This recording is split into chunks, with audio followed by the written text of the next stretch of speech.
Oh, that looks so lovely. I love that. Let's go. Let's get it. All right, so I'm going to bring this up. I'm going to talk to the people. Hit that like, hit that share. I already know you in here.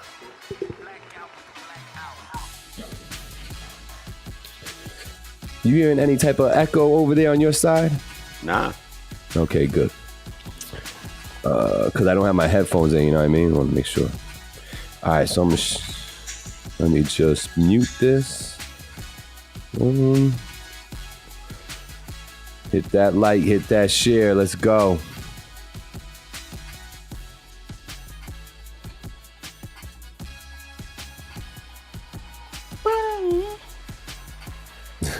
I like that joint. I like that joint. I like it a lot. What we talking about? Hit that like, hit that share.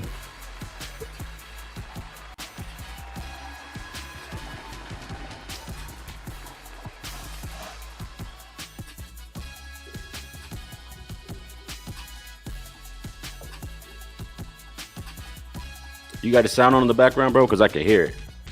You can hear it now? Yeah, it sounds like an echo. Oh, okay, hold on. That's just because I don't have the headphones in.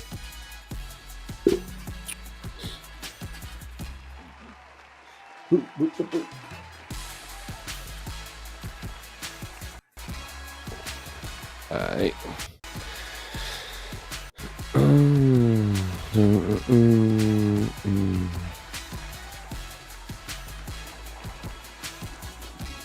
Oh, we in here. I see.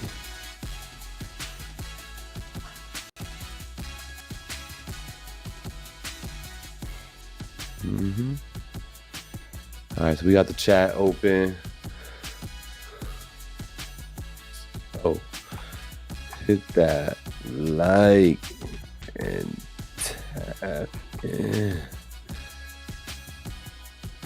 Let's go. I see y'all in here. I see you guys building in here. Let's go.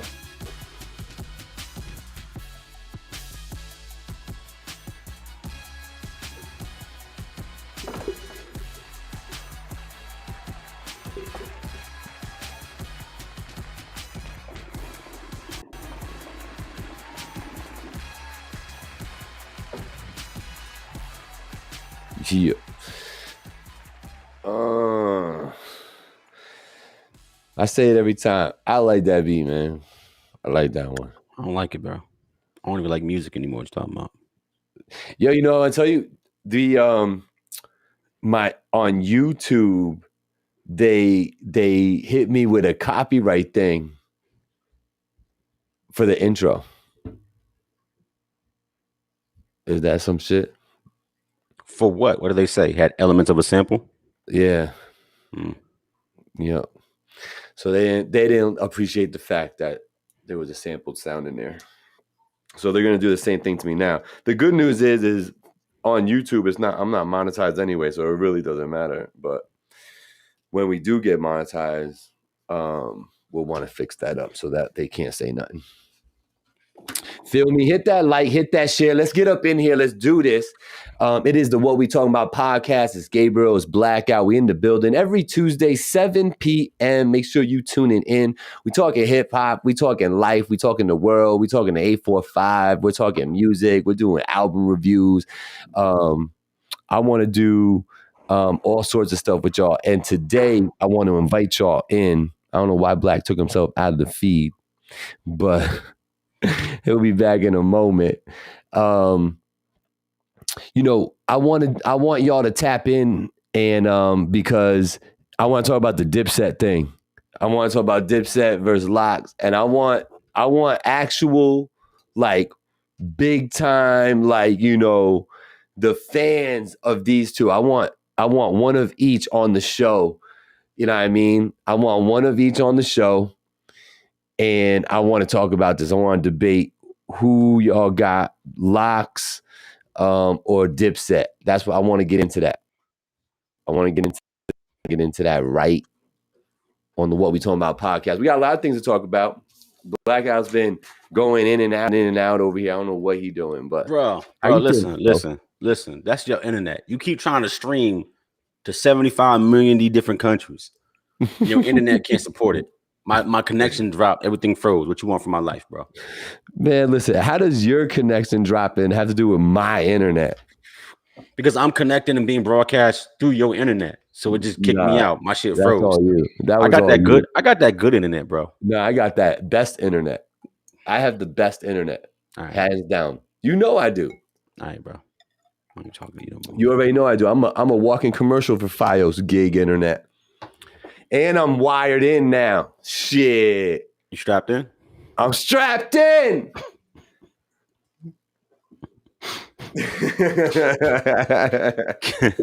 Y'all don't know the reference, man. I don't know what's wrong with y'all.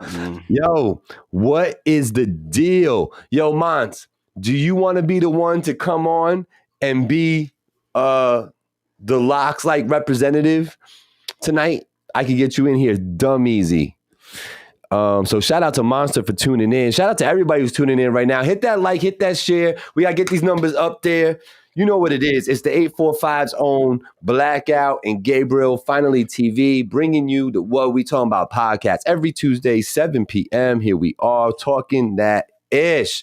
So I'm gonna put this link up, and I'm telling y'all right now, I want a representative for the Dipset, and I want a representative for the Locks on the show tonight, and we're going to debate a little bit on who got this.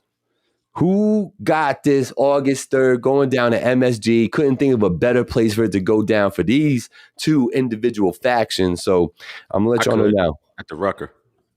That would have been dope. Outside of the Rucker? That would have been dope, but outside leaves itself, the whole thing. Rona and gun violence? No, no, just the weather. The weather canceled the Sessions in the Park thing that people were trying to throw at Bowden Park on the 18th on Sunday.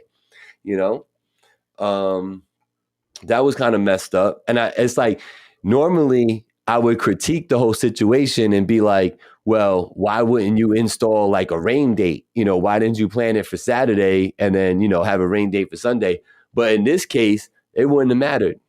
That wouldn't have mattered. This whole weekend was just a wash. You know what I mean? So salute to them, Aaron Boogie and Mike De Niro and all them. They was going to do a dope thing, Sessions in the Park. I actually talked about it on my channel. Make sure you're subscribing. Sessions in the Park. It was going to be like a festival, food, music, industry talk, and performances. You know what I mean? I think it was going to be pretty dope. So salute to them. Hopefully that circles back and it's put on and executed and all that, because I'm looking forward to that. Hopefully maybe they'll do it on a day where I don't have to work. Hey! Were you disappointed not to go to Sessions in the Park? Were you going to go on Sunday? So what are our topics today? Our topics today are a little blast from the past. One of the best rappers, one of the pioneers of spitting bars, if you will, Mr. Cool G Rap. Salute to that brother out here in the street, still keeping it gully. Birthday today, so salute, happy born day to Cool G Rap. One of my favorite MCs all time.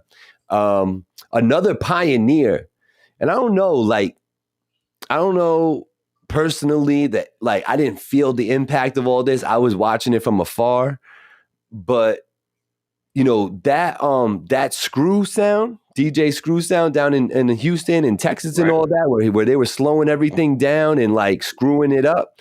That brother's birthday was today as well. So he shared a birthday with one of the legends, Cool G Rap. So salute to those two brothers. R.I.P. to DJ Screw. He passed away from unfortunate things, but definitely two pioneers with birthdays today. Also, if you're a fan like me, Cypress Hill actually dropped their second LP, was Black Sunday, which was actually a pretty dope album follow up to their first joint. How'd you feel about Cypress Hill? Were you around and listening to Cypress Hill, or not a fan? You're funny. Yeah, I was around. Okay, but nah, I wasn't a Cypress Hill fan. You wasn't Cypress Hill, but yeah. Nah. When they came out with that, how to just kill, I could just kill a man joint.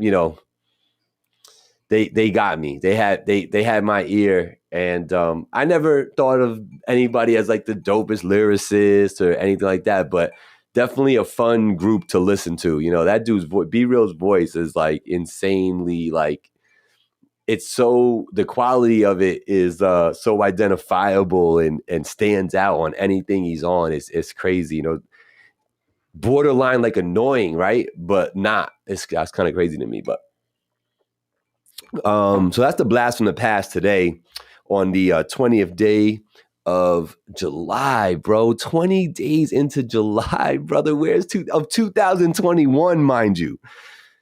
I don't know. R.I.P. Biz Markie, man. Talking about legends out here.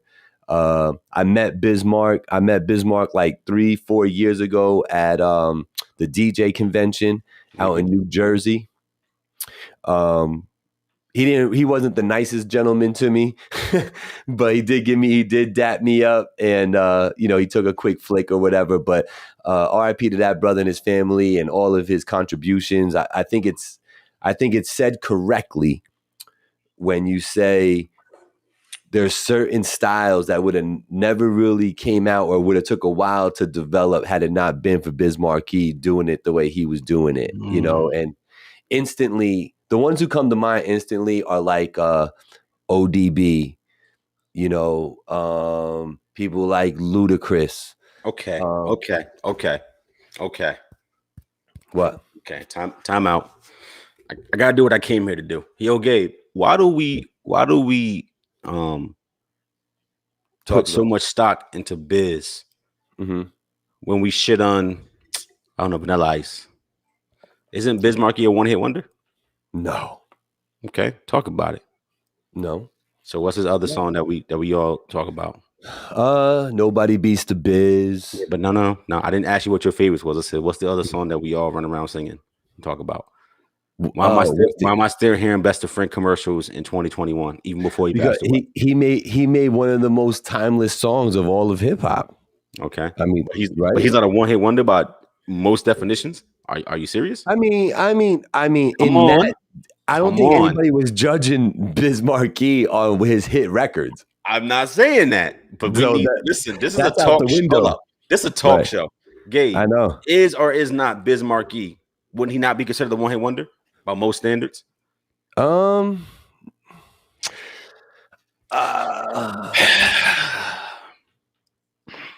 mean, yes and no. Yes. It's yes and no. No, there's never a no. If he had two songs, we say he's a two-hit wonder.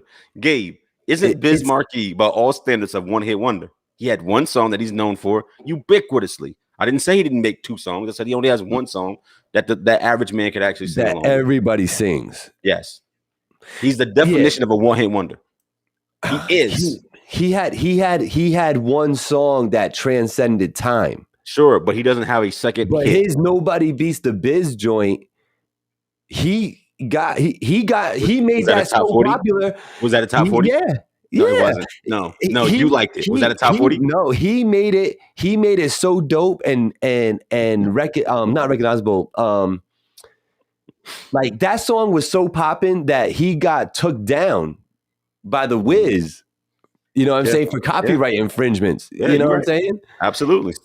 So they didn't do that because the song wasn't doing nothing and not generating money. I agree. I'm simply asking a question. I'm not taking a position. I'm asking a question. If we were judging him like we would judge most artists, because Biz Markie, he also had Vapors. Like, I don't know, bro. I don't think I can.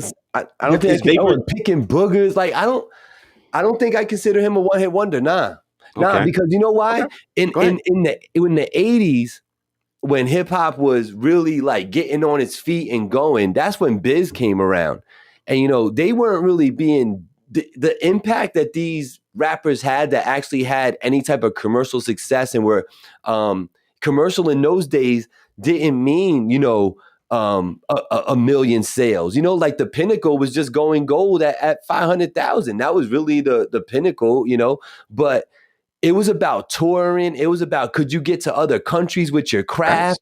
You know what I'm saying? And in that time, Biz Markie did that. He was traveling from coast to coast and then going overseas and murdering it. And that's why his song actually transcended, it helped him him create that song that transcended time with Just a Friend, because all of those experiences leading up to when he put out the Diabolical Biz Markie joint was a culmination of him pioneering a whole situation. Right. You know what I'm saying? The album before. So I don't consider him a one-hit wonder in the traditional sense. He had one song that blows out, like he has one song that probably triples and quadruples the sales of all his other songs combined. Sure. You know what I'm saying? That's true. But he had so many joints that changed what was going on in hip hop that he'll never be looked at as a one-hit wonder. You know what I mean? You'd have to be looking from a real far away perspective, or just a different, like an uninformed perspective, or what you think that barometer should be for superstardom or hits or impactfulness. Hey, Gabe, by the way, because I know people watch this show and we're talking about this show. Right. You know what I was just doing, right? What was you doing, brother? We have a little segment that we just started a couple weeks ago. What's it called, Gabe? I forgot. Black vs. Gabe. What kind of host is this? Black vs. Gabe. About giving people their roses. Oh, okay. Yeah. We called it. We called it. Hold on. Go ahead. Underrated impacts. No, you called it that. That's not what I called it. Yeah. We're going to give me my roses while I'm here. That's what we're going to call it. Whatever. We've been profiling people's impacts, people who don't get the same level of shine or the spotlight or respect for their contributions in this culture of ours. That's what we just started a few weeks ago. And unfortunately, that Biz has passed away. But I took the stance that I took because I wanted you, somebody who grew up listening to him, right? I was little, but you was growing up listening to him to explain his impact and how you viewed it. And I was trying to take the position of, I think most people who are not ingrained, who are not steeped in the culture in that way would have. Everybody knows him for Friend, right? Right. You had to have been, 40 plus and listening. You know about any other shit that you named. I wanted you to get that man his roses. Yep. So shout out to Biz. Just so everybody who's listening understands my point of view. Not because I don't agree with Gabe. I just want him to explain it. But RP to Biz, I think you hit the nail on the head. His impact was bigger than I think some people made it to be. And I think that as he aged and he got further away from being, I don't want to say relevant, but let's just say relevant. He almost became a caricature of who he was, right? That song took on a life of his own. He became like a fucking meme for that song. And it was everything. And hamburger commercials, life insurance commercials, like it, you know what I mean? Like it almost turned into a parody of itself. Does that make sense? That song was just fucking beat to death. Kind of like Can't Touch This used to be. Remember that shit was everywhere. So shout out to Biz Markie. Definitely more than the one hit wonder. I do think sometimes his other contributions are overlooked. No, and Monster looked it up. Nobody Beats the Biz went to number 19 that year. So there you go, top 20. That's a hit. If you have a top 20, I mean, there you go, Absolutely. man. There's a million songs out there. You know what I mean? Absolutely. Shout out to everybody in the building. I see Bill Skills is out here. He was chiming in. I know he feels the way I feel. That's the other thing that I did not touch base on is that Biz Markie made beatboxing super cool. You know what I'm saying? And him and I would say Fat Boys and Dougie Fresh are the three most like relevant in my mind and the way my timeline is. Those three entities right there, Biz, Dougie Fresh, and Fat Boys, the beatboxing that was being innovated and done right there was insane. And Biz Markie definitely deserves his roses for that as well. Bringing that to the table. He was super dope doing all that. So I like how you tied that in, brother. Good job. That's why you out here co-hosting the show with your man. Can we talk about this whole Dipset thing a little bit, or can we talk about this? Can we talk about this with some people who are watching the show right now? If any of y'all want to chime in on this conversation, I have posted the link to get into the show. All right. Click the link. And if I want to know who you want to represent. Do you want to represent the Locks or do you want to represent Dipset? Because we need to talk about this. There's a lot of chatter out there. Styles P's like going on his live every day, like beefing with somebody else, telling somebody else to sit down already and relax. Yo, I got the Rec Boys in the building every Wednesday, 7 p.m. in the studio with the Rec Boys right here on Facebook and YouTube. Make sure you click into that. Be back.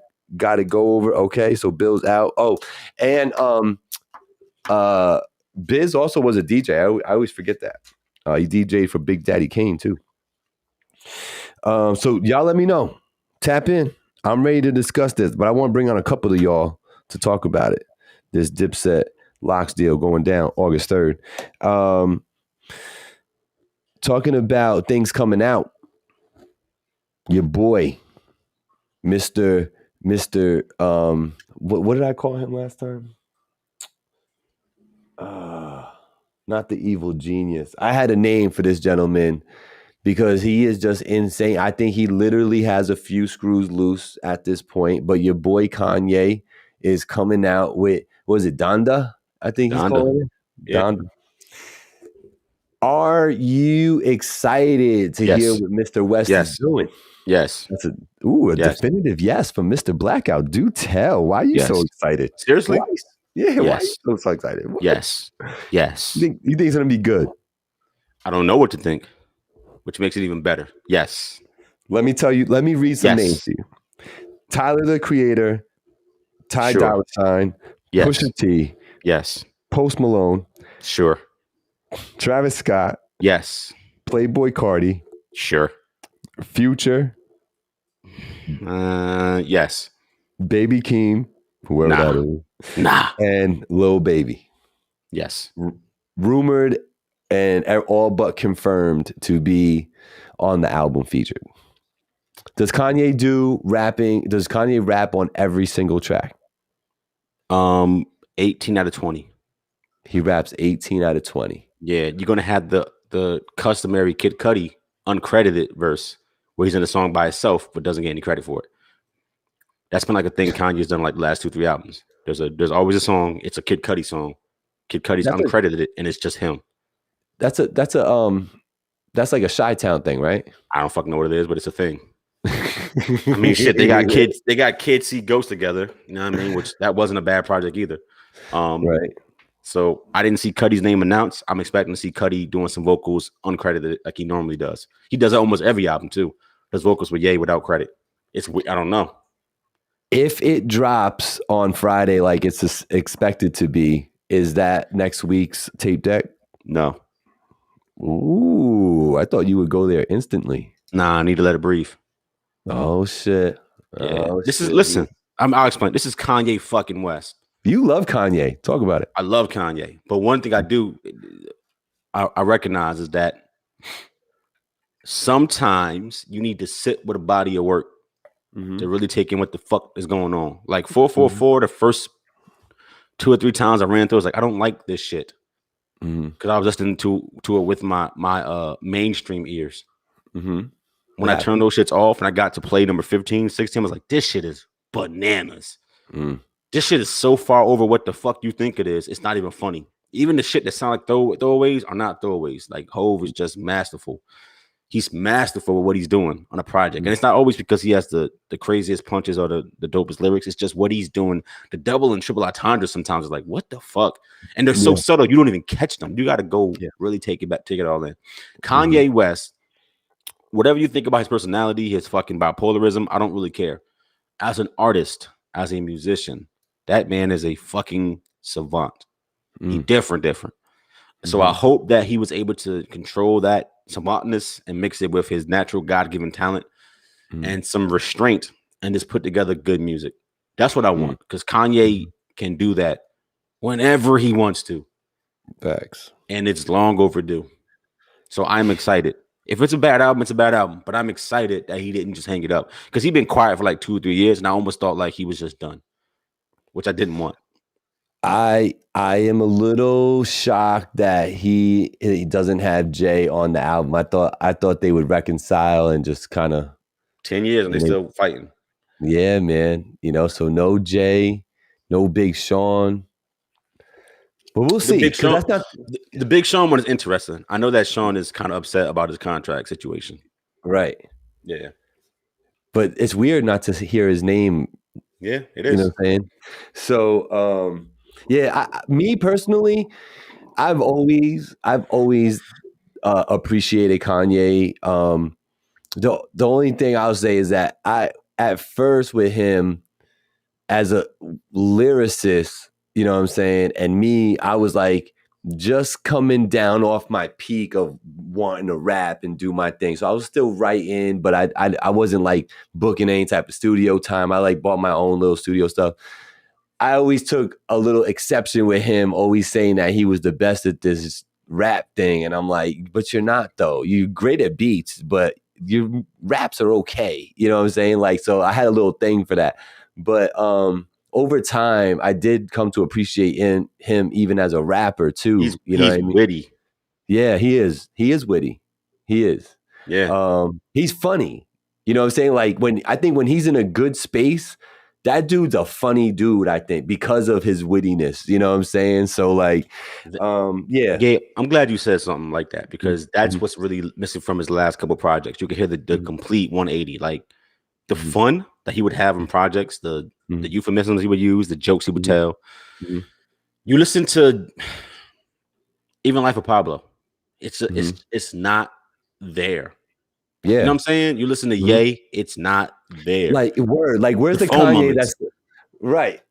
Where's the step 5-step shit? Where's the come and meet me in the bathroom stall? Show me why you deserve to have it all. You know what I'm saying? Like, where's that fun? You know what I mean? Like, yeah. But I, like you, I am curious to hear this. I think it might be a good idea to let it breathe a little bit before we talk about it on next Tuesday. You know, we got to talk about this Pop Smoke album, bro. This shit is different. Next week's show gonna be different though. I'm gonna be out in Jersey or coming home from Jersey, so we might do the show like mobile remote, like off the phones, like me and you just chopping it up on a live. So just let Angie take your place. I don't even need you. Just let her do it. She's gonna be with me. Oh. And I know Angie can replace everything I do. Come on. Shout out Big Ann. Shout out Hazel laying down next to me. We're a little disappointed because for Angie's birthday, we're going back to Atlantic City, or at least thinking about it. And we wanted to take her to one of the joints over there and to bring her. And they're like, yeah, we're pet friendly. But yo, only up to 50 pounds. That's right. I'm no big ass dog tearing up shit. Facts. Come on, man. They don't know that Hazel's a sweetheart. They have no idea. Yeah, they have no idea. You know, that their hotel would be better if Hazel's in it. You know what I'm saying? But whatever. I agree. You know. I'm behind the scenes. Yes, you are, babe. Yes, you are. Music wise, what are you saying, Chris? Yo, I got we got people in the building right now. I'm sorry, y'all. We got Farkas. We got everybody talking in here. Kanye is a genius. And music wise, it's very true. Tory Lanez calling Party a clown on his last freestyle. Yeah. We talked about that a couple weeks ago, right? We talked about that. What's going on? No, B-Tag is in the building. Oh, we got Cass in the building. What's up, girl? Mad late, but I'm feeling the new setup, Gabe. Yo, thank you. Thank you. You know, the thing is that I invested into this program here, which makes it very convenient and easy for Black and I to connect like this without any real hiccups. So I'm like, he's not really coming to the crib. So the only reason why we was in the big room is because it gave us, you know, Black's like 6'7", you know what I'm saying, and like 250. You know, I'm 6'3" and like 200. And when we're in the same room together, you know what I'm saying, like we need a lot of space. So we moved over, you know what I'm saying? But that room is a different room. It's got a different setup. It's got tile floors and all that. So I love the acoustics in this room. This is where I do Voice of the Valleys and all that. So Thanks, Cass. I appreciate you peeping it. I posted it on Facebook. Everybody seemed to be loving the new setup. Shout out to Lana. Lana got me that thing you see in the back right here. This thing. Give me a couple. I'm gonna have my setup ready too. I'm working on it. Nice. Y'all just listen. Y'all haven't seen what's behind the camera. When I turn the camera, I'm like, oh, that's fire. I see what you're doing there, Black. You know what I'm saying? So yeah, it's dope. Yo, who's coming on the show? Niggas don't want no smoke. The live is messed up on my end. The live is messed up on your end? Yeah, it was messed up on mine too. Yo, Farkas, it was messed up on mine too. I ended up having to close Facebook and reopen it to get it to act right. I know what you mean. It wasn't right though? But it's not us. It was Facebook itself. The way it was handling the stream. Yeah. Oh, gotcha. It's probably getting confused because of the multiple thing. I could. I'm gonna turn that one. You could turn the other one off, but I did. So now it's just YouTube and finally TV in the building. Make sure you hit that like, hit that share. I'm loving the different things that I could do out here. Yo, can we talk real quick? I just want to touch on it. And we got like a few people in here. Y'all are the most intelligent supporters in the planet. Hold up. Where the logos and the email address, where would that shit just go? I had it down because I was putting up the different chats from I wanted the people to feel involved. All right, my bad. You know, I closed Facebook and now we good. Yo, Facebook. Told you, yo, bro. Do me a favor. Do me a favor, son. Stop on my feed. It's you, bro. You can't put 25 streams on it. Not like it's going to act right all the time. On my feed. Don't make me get. Yo, I'll tell you what. Black's talking about the other side of the camera. Other side of my joint. I see a sword. I see a Facebook. What? Don't bring that dull ass sword back into the show. We retired that shit last season. That sword is sharp. I will slice your neck. It's sharp as a brick. I will run it across your neck. I'll give you a 300. I'll give you a 300. I'll give you a 360. You know what a 360 is? All right. Shout out to Casamigos, because clearly Gabe is on that tonight. Shout out to Migos. Yo, relax, Casamigos. Listen, it is not a butter knife. I'm telling you, you can hurt yourself with my sword. You know the W silent, right? It's sword. Sword. All right. Yo, don't make fun of me, man. Black, for real. That's hurtful. Listen, vaccinated, unvaccinated, dying and getting COVID again. What? Can we stop? Can we stop? No, people don't. Listen, hold on, Black, hold on. If you stop sanitizing your hands and washing your ass at home, and when you come back from outside, that's on you. Mm-hmm. Please keep sanitizing. Please stay safe. If you're sick, stay home. Put a mask on if you feel like you're sneezing. That's not how it works, though. That's not how it works. You can be a carrier and a transmitter and be asymptomatic. You understand this? Yes. The answer is not if you cough, then stay home. The answer is get fucking vaccinated, right? Or continue to wear a fucking mask and stop being around people. Right. That's the answer. If you don't want to be vaxxed, then put on a face mask. Stop running around here acting like you vaxxed and then getting everybody fucking sick. Facts. You weirdos. Facts. Stop that. Had to go get tested because of y'all, man. Stop. What? Man, listen. I'm not getting vaccinated. I don't know what they put in y'all. I don't. Black's been acting different ever since. You know what I mean? Like, I don't know what's wrong with him. You know what I'm saying? Yo, we bougie over here. Listen, look, you get that Moderna, you bougie now. You know what I'm saying? Hey, look, I go to fancy restaurants and everything. They be like, oh, you vaxxed? You got that Moderna? Let me bring you to the Moderna section over here. Wait for the fucking heathens. I'm like, I bet. Yo, hold on.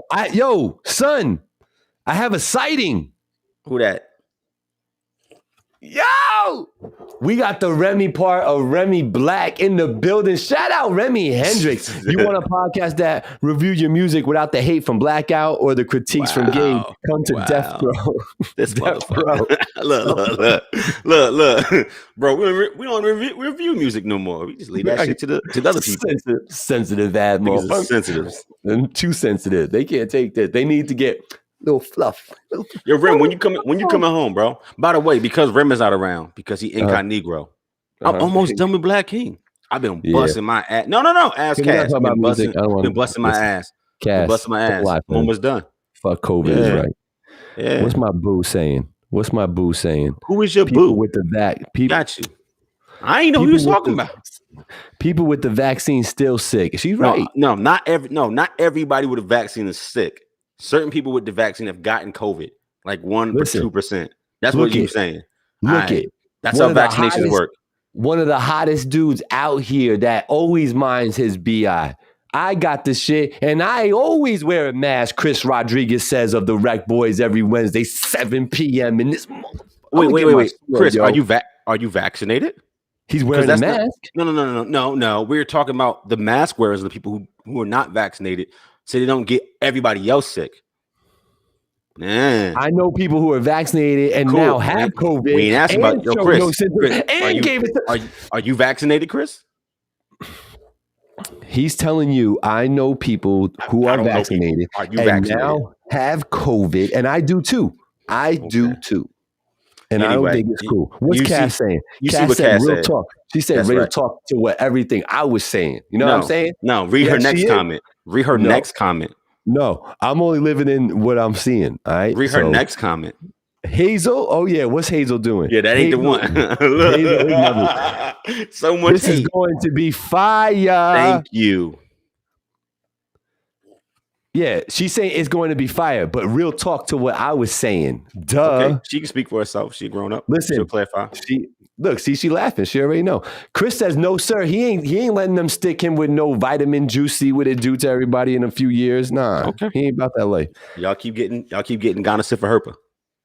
Listen, I don't think I will get vaccinated for a while.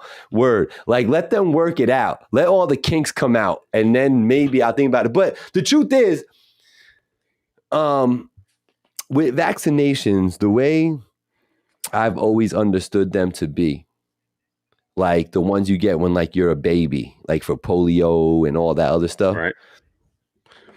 It's to prevent you from getting it, period. Right. It gives you, it creates the antibodies in your body. It is not to prevent you from getting it, period. That's not what vaccinations are from. That's called an inoculation. This is the problem with people who don't know what we're talking about. A vaccination is simply putting the markers in your system so that your body can learn how to fight it. It's not to prevent it. It's not to stop it. And that's what I was getting at. It creates the antibodies in your body so that when it is introduced to you, your body knows how to fight it off. Meaning when you get it, people, when you get it, your body's more resistant to it. But it's not 100%. Your immune system can just be trash, my nigga. Period. But see, hold up. But Gabe, if you said it, if people understood it that way, then they would stop complaining about the vaccination. The vaccination does not make you safe. It teaches your body how to fight back. But if your body doesn't do a good job of fighting back, you still got it, my nigga. And it's not the shot's fault. That's your own immune system. I like what Fargus says. It's a scam, dog, because it's a fact. Listen, they caught you out there. Honestly, blackout might be, blackout's one of the more intelligent people in my circle that I have his number, even though I only have his work number. Dead ass, y'all. He gave me, he has 2 phones, one for work, one personal one. Do y'all know that his partner of 3 years, oh my God, has the work phone number only? He is straight lying. Don't listen to nothing this motherfucker say. He's straight lying. That's crazy. That's how he treats his friends. Right. But he is smart. He said a co-host, owner, finally TV. He says slick shit like that. You know what I'm saying? I know how he do. You gonna be at the yard Saturday? We pulling up together. Oh, we pulling up together. All right. So yeah, I'll get there at like 9:00 after the last performance. BPT for you. I know how you do. Yo, Cash. You know what? Right. Can you settle the talk? When you said real talk before, you were talking to me, right? Just say, yo, Angie, get your man.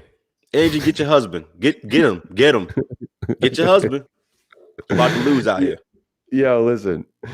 All right. I'm loving y'all today. I really am. Yo, how about ridiculousness, right? Yo, the Amazon dude, Jeff Bezos, went into the sky today, bro.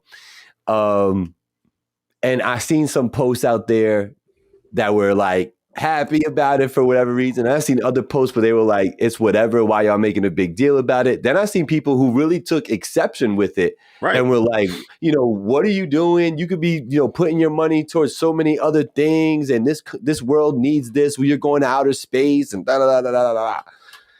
Yo, first of all, Go ahead, please. Pontificate, sir. Go ahead. no, I'm just saying. First No, of all, tell it. Go ahead. you get your funds that way, okay? You get your funds that way, and you get them up that high. You do what you goddamn well please to do with those funds. You know what I'm saying? There's Facts. nobody's gonna tell you nothing about how you're gonna use your money. You know what I'm saying? So that's number one. So don't do that. You know, and you can't count his pockets. Like, what are you gonna do? So here's the thing. The other side is don't act like, you know, if this was you in this situation and you had billions of dollars and you had a spaceship maker friend that's at your crib smoking joints and drinking, you know, wine and shit with you, and he's like, yo, I should build a shit and put your ass out of space. Yo, you really should. Don't act like you wouldn't do it too. Stop it. Stop it. He's not a philanthropist. I don't think he's out here trying to save the world, but he's also helping the world go round with this whole Amazon thing. Don't act like you ain't bought shit from Prime today and had it delivered in the afternoon. Yo, I bought something dead ass in the morning and had it delivered at night, bro. No joke. Yeah, the world's on over. Amazon. Yeah, you right. You know what I'm saying? You know what I'm saying? So, but I do think it's kind of cool, you know, like given the opportunity, there's a few things I would do. I've done some cliff jumping and waterfall jumping. Like I think that stuff is very exhilarating. I get pleasure out of that, right? I think I would jump out the plane one time. You know what I'm saying? I think I would do that too. It's scary. I ain't gonna hold you. You know what I'm saying? Yeah. I don't want to bungee jump. That's something that doesn't seem right. But going to outer space, yeah. So here's my opinion. It's exactly what you said. People weird. So your favorite rapper can go buy a Maybach and a $4 million watch, and this is cool, right? But a nigga who got fuck you money, right? He got more money than can ever be printed. Like, think about that. He got more money than you can print on paper, right? Fuck you money. Yo, his ex took half, and he's still richer than everybody on the planet. That's ridiculous. She took half, my nigga, and he still got more than everybody. So if niggas can buy Maybachs and $5 million watches and $50 million mansions, he ain't never gonna get to spend that money. Do you understand how much money? I'm gonna make the point. You understand how much money he has? He has too much to even spend it. He can't legally give it away. We've had this talk a couple of months ago. He can't just give it away. It would literally fuck up the economy. That's how much bread he got. He can't just give it away. What he actually is doing, right, is funding jobs. Right? Yeah, it's dumb, right? It's a rocket ship to space. You know what I mean? For you and your son and some friends. But somebody had to build it, source it, buy the materials for it. It employed people, right? That money he spent was for a dumb reason. Have the launch event. Correct. But it actually creates jobs and helps the economy by proxy of what he's doing. That scale. And it shows you that the boundaries are almost limitless as what you can do. Correct. So what else is he supposed to do? If you can buy a country, you know what I'm saying? You own 50 houses and 11,000 Maybachs, and now you got a spaceship. Like, what else is he supposed to do? Right. And to Farkas's point, you know, that's where I was going before when I said he's not really a philanthropist. That's a hard word for me. He's not, but he does give. Like he helps kids out. Yeah. But hold up, I'm gonna talk about that too for 15 seconds. That's some bullshit. Every rich person has a foundation because it's a tax shelter. I'm not gonna go real deep. It benefits them to give away money, believe it or not. It actually lowers their tax bill. Yeah, for real. So it's not even really them giving money away because they save it on their P&L sheet. I'm gonna leave that right there. Yes, he gives money to charity and stuff, and he has a foundation, but it actually benefits his business way more than the money he gives away. So continue on. Sorry. No, don't be sorry. Tax shelters. What I want to say is there's a lot of y'all in here right now. Hit that like, hit that share, because I don't have all the likes on here that I should have. So I know y'all ain't hating out here. I know y'all love Black. I know y'all love me. The Finally TV joint in the 845 is that joint. I'm not playing, man. Yo, I'm finna take over the whole world right now. Bro, did you see the Vax That Thing Up video? Juvenile and Manny Fresh? No. You didn't see Vax That Thing Up? Are you shitting me? No. Oh, do I need to watch it? Bro, it is so stupid. Did y'all see Vax That Thing Up? I'm gonna have to peep that. Oh my God. I won't keep it on air because they're gonna cut me off. It is. Well, they might not because I think a dating website actually is the one that paid for the song. Oh, one of those really? little dating apps. Yeah, they pay for them to do the song. Yeah, it's stupid. So it's probably like public domain or some shit. Backs Look, that thing up. Coming up August 3rd, right? Yeah. Locks versus Dipset. Yeah. Let's get into it, bro. Let's talk about it. Who you got? We could talk about why, but first of all, who you got? Who you got? This is Black versus Gay, by the way. See, this is called integrate. This is vertical integration. We're integrating the segments with the topics. This is Black versus Gay. Who you got? Black uses big like phrases when he's trying to intimidate me. I just want y'all to know. Smart out here. My lexicon. Everywhere large. I go, people want to know who we are. Okay. So we tell. Because you know I got that Purple City Bird game.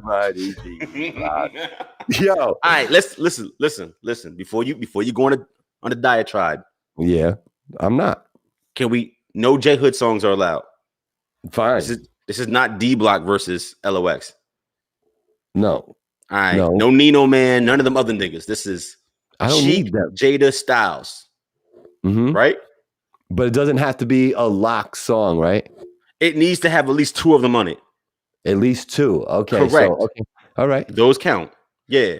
Okay. So the solo album Dipset have a feature. Versus Dipset. Yeah, if it's on the album and it's got another member of the camp as a feature, that counts. But you gotta have at least 2. No solo Jada joints. No Styles P solo? Nah. Don't play I Get High. That don't count. That's dumb. I get fuck high. Out of here. I Get High. You know he's gonna play it. Yeah, but that's lame as fuck. That don't count. But can't Dipset do the same thing? Nah, bro, but it's a Dipset versus Locks versus. I don't want to hear just.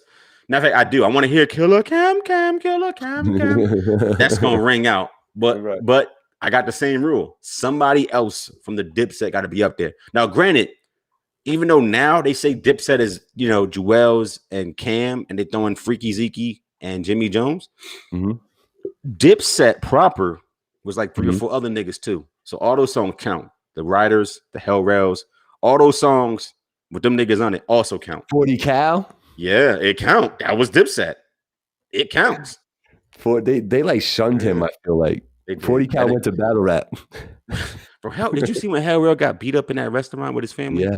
And niggas Molly bopped him, he ran. Yeah. And then he came back out talking about his hammer. Yeah. I'm like, yo, you can't. Yeah. I'm sorry. Yeah. You can't get beat up on Facebook Live and then talk about how gangster you is. Why not, Black? The fuck? So you got Locks.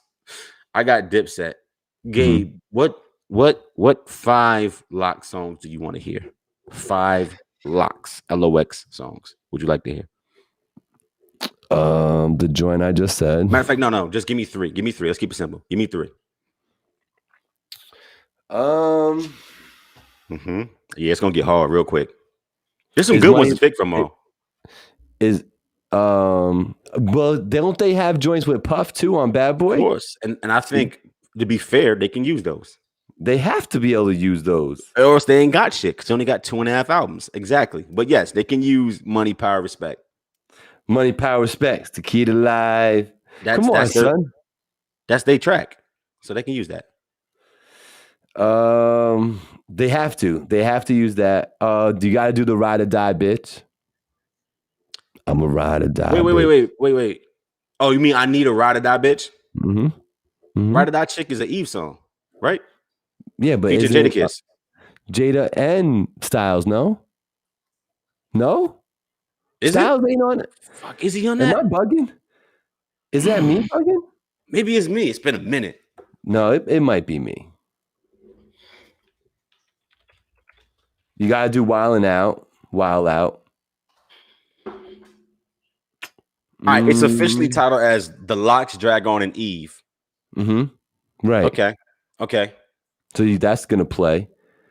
Okay, they can get that. What? And you said what? The third one's Wild Out. Wild Out's a must. That's their biggest record. All About the Benjamins.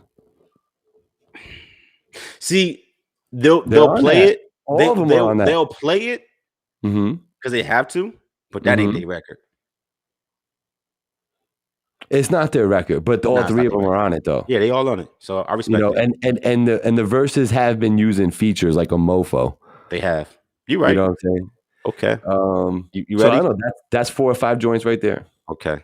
Oh boy. Where you going? Yeah, boy. I talked about that. No, not on air. You didn't. Don't forget that part, bro. Look, we already talked about that. No, we didn't. Gabe, stop smoking, bro. Stop smoking. I mentioned that one. I mentioned that with you before. Oh, boy. Is that not going to win whatever it goes up against? That was that. It's not going to be all about the Benjamins. It's not going to be you hold up. Respect. It might. What? No, Money, Power, Respect. No, the remix is better than the original. Come on, son. It'll be right. Don't be silly. Why are you sleeping on old boy? All right, listen, we're not gonna do this. I didn't shit on your selections. You can't.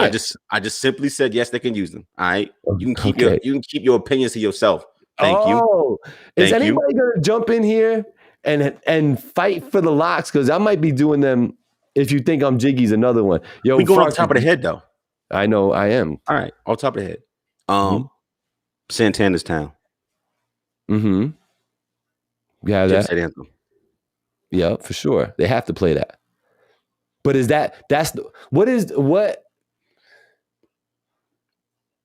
that part of a song, that intro, the We Are D Block, Mighty, Mighty D, or is that just the intro? What song does that start off? That's the Chic Luke song.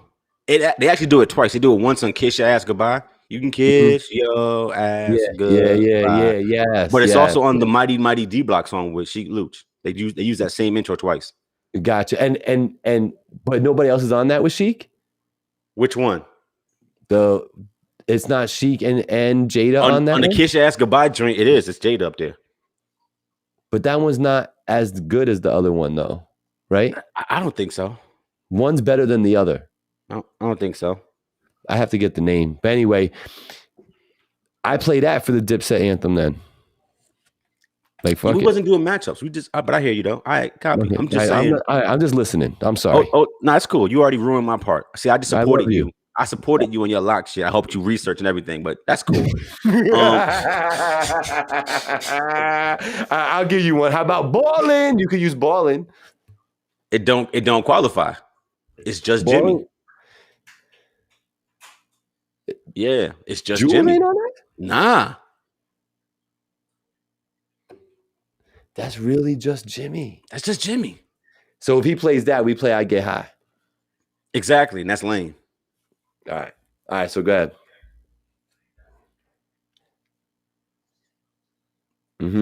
I know you're struggling because it's hard to beat the two joints that they got. Oh boy, it's crazy. Santana sound is crazy. I'm trying not to just name like shit from Cam's tape and all that. Like the shits are really bang. There's a bunch of them though. Like shit like Take Him to Church. Like that's gonna go. Like they was lighting Mace's ass on fire. You know what I'm saying? Like they was doing dirty work to your boy. Hold up. They made him rap again. Exactly. They made him rap again. All right, hold up. I gotta do this one time.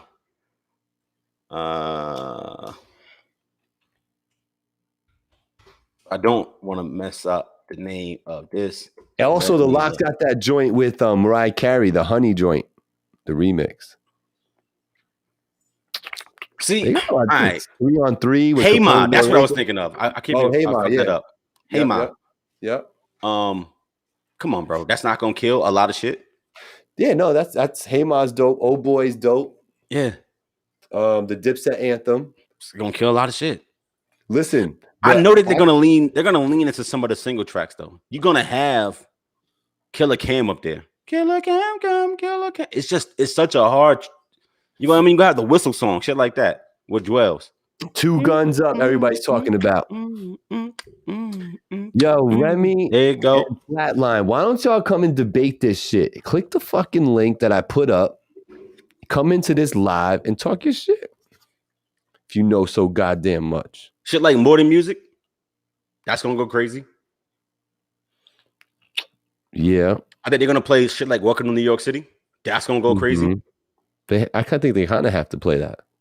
That's gonna go crazy though. That's like a no-brainer. You have to play that. Yeah. Come on, bro. You can play the whole Purple tape. Like, am I wrong? The Purple tape Haze? went hard. Purple Haze, that whole shit is fire. It went hard. Living Off Experience was the name of that bullshit ass album they put out last. Yeah, I said that. Yeah, Living Off Experience. That was such bullshit, man. Straight garbage. That shit was trash, bro. Not that Dipset would put out anything better than that right now. But so let me ask you. Let me ask you. Okay. Like, just traditionally speaking, just, somebody just asked you off the street and they say, yo, Black, Locks or Dipset for you. Not thinking about a verses or nothing, but Locks or Dipset, who you roll with? Hold up. All right. In what context? In that context. Hold up. No. Context matters. So as a double R stan, as you know, and as my second favorite conglomerate was Bad Boys, right? I love almost all thing Locks, right? If you asking me who did the most, it's Dipset, and it ain't close. The Locks ain't never been the it in hip hop ever. They've never been the hottest, never been the biggest, never had a number one single, ever.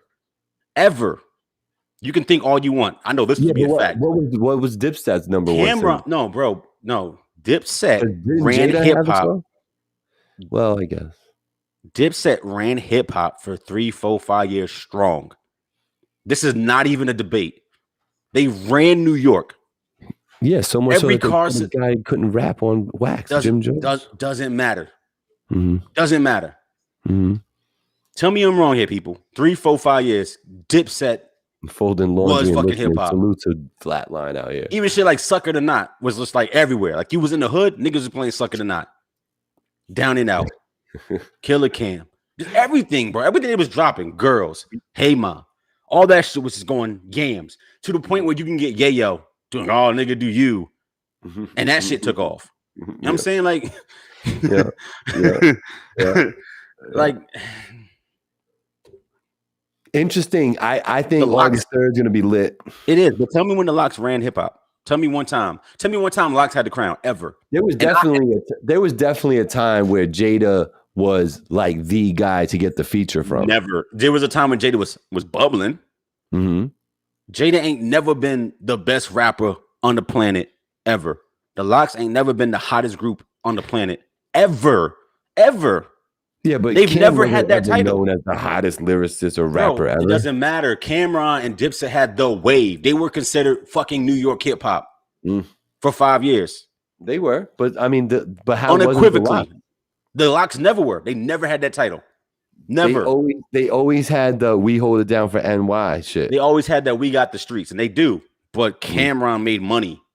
He did. Dipset made money. Them niggas was them niggas. You tend to respect that more when people have like the street cred and are able to get the money. Hence your infatuation with Jay-Z. Absolutely. Like, you love that. But I don't think that really constitutes who's the hottest or best or whatever, though. It doesn't, because lame niggas can be the hottest. 6ix9ine was the hottest nigga in 2018. Yeah, but he can't rap like that. Cool, but that's not what I'm talking about. See, no, we're not going to do this. You're not going to have a topic. Too. No, you don't. We've already proven that with the way music is today. You don't have to be able to rap. Saying for us to like it, you got to be able to rap too. I didn't say that niggas had to like it. What I said was that Dipset ran hip hop for 3, 4, 5 years. But you like the rap style? No, they ran hip hop. They were rap. Everything was Cameron and Dipset. Everything he touched was a problem. They weren't popping out on the West Coast. All right, bro. You could do what you want to do with it. That's when New York was the epicenter of rap, when they took that shit right back. And then the Laffy Taffy niggas came and ruined it. They did. That was 2005, 2006. They came through and was like, this is over. I've always respected Cam's pen. I always thought he was dope. But I always felt like everybody else was not as good as him. I can see that. I'm just saying, like, August 3rd is going to be fire. It's going to be fire for the culture. People who are going to jump in saying, oh, Locks got too many hits for the streets. Y'all need to respect what Dip did. Like, when I say to you, they really, if all you give them is a year or two, Locks never had that. Locks never had a year where they were it. Not one. At the very least, you can't tell me Dipset ain't have the one of the hottest summers ever. Mm-hmm. As Definitely. an With all example, that Pink Boy shit, all that. them Yeah. niggas ran shit. Locks never Mm-hmm. did that. They changed the colors in hip hop. They made it One cool. Where, bling, like, everybody wearing pink. Like, fuck yeah, out of here, bro. yeah, Like, Cam yeah, was that nigga. yeah. Yeah, no, they definitely made like the fluorescent colors come into play, bro. It was crazy. So Yo, it's gonna speaking be of these, good. I think it's gonna be dope. I'd like to see more stuff like this. I think watching it live will probably be pretty dope. I usually watch them like after the fact, you know what I'm saying? But Mm-hmm. with those two factions and the amount of people that they have in each one and all that,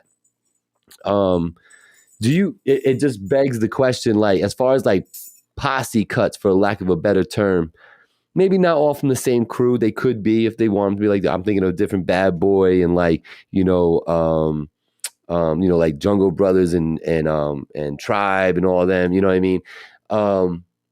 What's your favorite like posse cut of all time? Like, do you have one that you're like, this is that joint for me? Doesn't have to be the best song ever, but what's that joint for you? That's like Scenario 2000, Rough Riders. a Scenario 2000 Rough Riders. I Okay. love that shit. When they took the Yeah. Jigga My Nigga beat Uh-huh. Oh, okay. and Yeah. just used the Yeah. intro Yeah. Yeah. and had everybody there rapping, this is the hardest shit, sparkest shit, hitting with the hardest shit. That shit was just, oh my God, come on, bro. Them niggas That's went the in. joint, though? To me, that was better than Rough Riders Anthem. I understand that Yo, Double R Anthem was bigger, but yeah. I love Scenario 2000 because I think everybody got in their bag in that one. I always loved the remix to that other joint, though. The Rough Riders Anthem, the remix is dope. Because the ad libs, because the X ad libs. Yeah. Yeah. Fire. Yeah, absolutely. But That's one Scenario of is my my favorite posse cut. Yeah. Gotcha. When you say Scenario, I instantly think of the Tribe joint. That one will live famously in, not infamously, famously in my memory. As far as a posse cut, the Hit Squad. Here comes the Hit Squad. Where it had Redman, Das. Like it was before the split. You know what I'm saying? With DOS Effects, EPMD, and that whole faction over there, and K Solo and so it's got to Redman. be the same posse to be considered. No. I'm just saying any collective that got together and did a song. My top 3 favorite collabs. Period. But it's got to be more than 3. It's got to be more. Why does it be more than 3? There's lots more of than 3 collectives out of 3 different people. 3. Because like the traditional posse cut had like 4, 5, 6 motherfuckers on it. That's what I'm talking about. Like that type of joint. I get what you're saying. All right. Yeah. So some of my favorites don't fit that criteria. Okay. So in that vein, what would you say are some go-tos for you? Like 4, 5, 3, 2, 1 joint from LL with Cannabis and D, and there was a lot of people on that joint. They had the remix of Flavor in Your Ear was super fire. See, I was gonna say shit like Touch It. Touch It. Oh, okay, the Touch It remix was dope. Yeah, that shit was crazy. But it's not like there's songs from collectives, from collabs that are just fire, but they don't meet that 20 nigga criteria. Like what were you gonna say? Quiet Storm remix. Oh yeah. Like that. Like come on, bro. That's like a top 3 collab ever. Yeah. And it's just Mob and Kim. You know what I'm saying? Yeah. But that to me, that works. Yeah, no, that's fire though. Everything about that song is fire though. Everything about that song is fire. I always loved when Raekwon jumped on the joint with them on their second album. That shit was fucking insane. You know what I mean? Absolutely. Horse and Carriage remix. Yup. Just that shit. When that shit came, I was like, oh my God, these niggas about to black out on that shit. That was my shit. Hot Boys. So I think it's one of the better collabs of all time. The Missy joint, Hot Boys. We forget that sometimes with Q-Tip and Nas and Eve and Missy. Remember Hot Boys? And Lil Mo. Oh no, you don't remember. But it wasn't. That one doesn't resonate with me like the other ones, though. Right. You know, I like what Flatline's saying now. He said when Cam first came out, he did backflips and on stage during performances, and it's like that's the shit you had to do because it wasn't enough being a dope lyricist, and that's true today. Look at what the Baby did to get noticed. You know what I'm saying? Like, so 1-900 Hustler is what Remy's saying. I do like that one. That's a good. The Scenario remix was dope too. Like the actual remix to Scenario was dope too. That's what Flatline's talking about. What's another one that's just like, I mean, of course, like John Blaze. I mean, that was insane. There's another one. Go ahead. No, I'm thinking of another song. Does What We Do count? Freeway, Jay-Z, Beanie. Even though what we do is I was trying to think of a Rockefeller one, but then Emil comes to mind and she fucked the whole song up. Yo, every time they had the boss track, Emil would jump on there with 8 bars. He'd be like, yo, this is due. Yo, you super due. Because when you said that, I was thinking about you, me, him, and her. That's the one you're talking about with Emil. Right. It's like, she was super due. Yeah. What was you even doing here for? I know. Yeah. Whoops. That's a whoops. But Blackout, like, come on, DMX, Jay-Z, Ja Rule. Yep. That was that's a top 10 record, you ask me. Mm-hmm. That's one of them joints. Yeah, that was a dope one. 24 Hours to Live. Hell yeah, Rim. 24 Hours to Live was that shit. Mm-hmm. Bro, yeah, see, these guys are bringing out joints, bro. Yeah. They're bringing out joints. I like it. I like it a lot. But yeah, I think that's an interesting topic when you talk about the different posse cuts with people jumping on shit and remixes and all that. Diddy did it best though. He used to put out posse cuts like it was like water, like All About the Benjamins, Money, Power, Respect, even Bad Boys for Life. That's a posse cut. Bad Boys for Life, bro. I love that classic record. Shit with him and Make This Money, Take This Money. You know where you can take this from me. What was that shit? Who was that? Yeah, I know. Who was that? G Dep. That's who it was. G Dep, Black Rob, and Diddy. Three the Hard Way. What the fuck am I talking about? I know the damn song because they met through our segment. Three the Hard Way. Fire. Bad Boys for Life. It's fire. Dude, even shit like Shake Your Tail Feather. Yeah. What about Trade It All? Trade It All was crazy. How about La Fleur Escoshka? That was a dope posse cut too. It had all of the Brooklyn cats in there from boot camp. That was a dope posse cut. There's a lot, bro. I mean, if you could go way back too, one of the dopest posse cuts all time is the joint that had Big Daddy Kane, Kool G Rap, Craig G. What am I forgetting? Was it really good or was it just old people? No, bro. It was super fire, bro. It was give me a bar. Give me a bar. That was so dope. Bro, now you're going to play on my memory? Don't play me like that. I'm not. I'm just asking you to give me a bar. Listen, I don't need to. My comments got me. Yo, Banned from TV from Nori was another one that was super dope. Yeah, Banned from TV. Yo, what was the LL Cool J posse cut? What was that joint? That's the 4-3-2-1. Yeah, 4-3-2-1. Yeah. That's fire. Cannabis was supposed to be on that, but we know what happened. Yeah. The Symphony, yes, that's what it was called. The Symphony. And the remix to it was super dope. And it had Master Ace in it. That shit was like the pinnacle posse cut when it came out, bro, because it was like all of the super dope, like ill MCs were all on the same track. And then Marley Marl was doing the beat. Like that was an insane collaboration. We here already. So let's just end this so we can get to the next segment. Here's my question. Yeah. Greatest camp of all time. Period. Wow. Whether that's a group, a collective, a label that moved like a gang, whatever, doesn't matter. Greatest collective of all. And before everybody said, but Wu-Tang, think about what I'm asking. All right. Yeah. Greatest collective, greatest camp of just talent. Period. Just talent-wise. Wow. I want to shout out Bill Skills because he remembered the name of the joint that I was talking about that had all the dope EPMD people on it. Headbangers. The Headbanger. Who's the Headbanger? That was a fly joint. And yeah, Flatline, it was one of the first posse cuts, right? Mm-hmm. Dopest factions ever created. Yeah.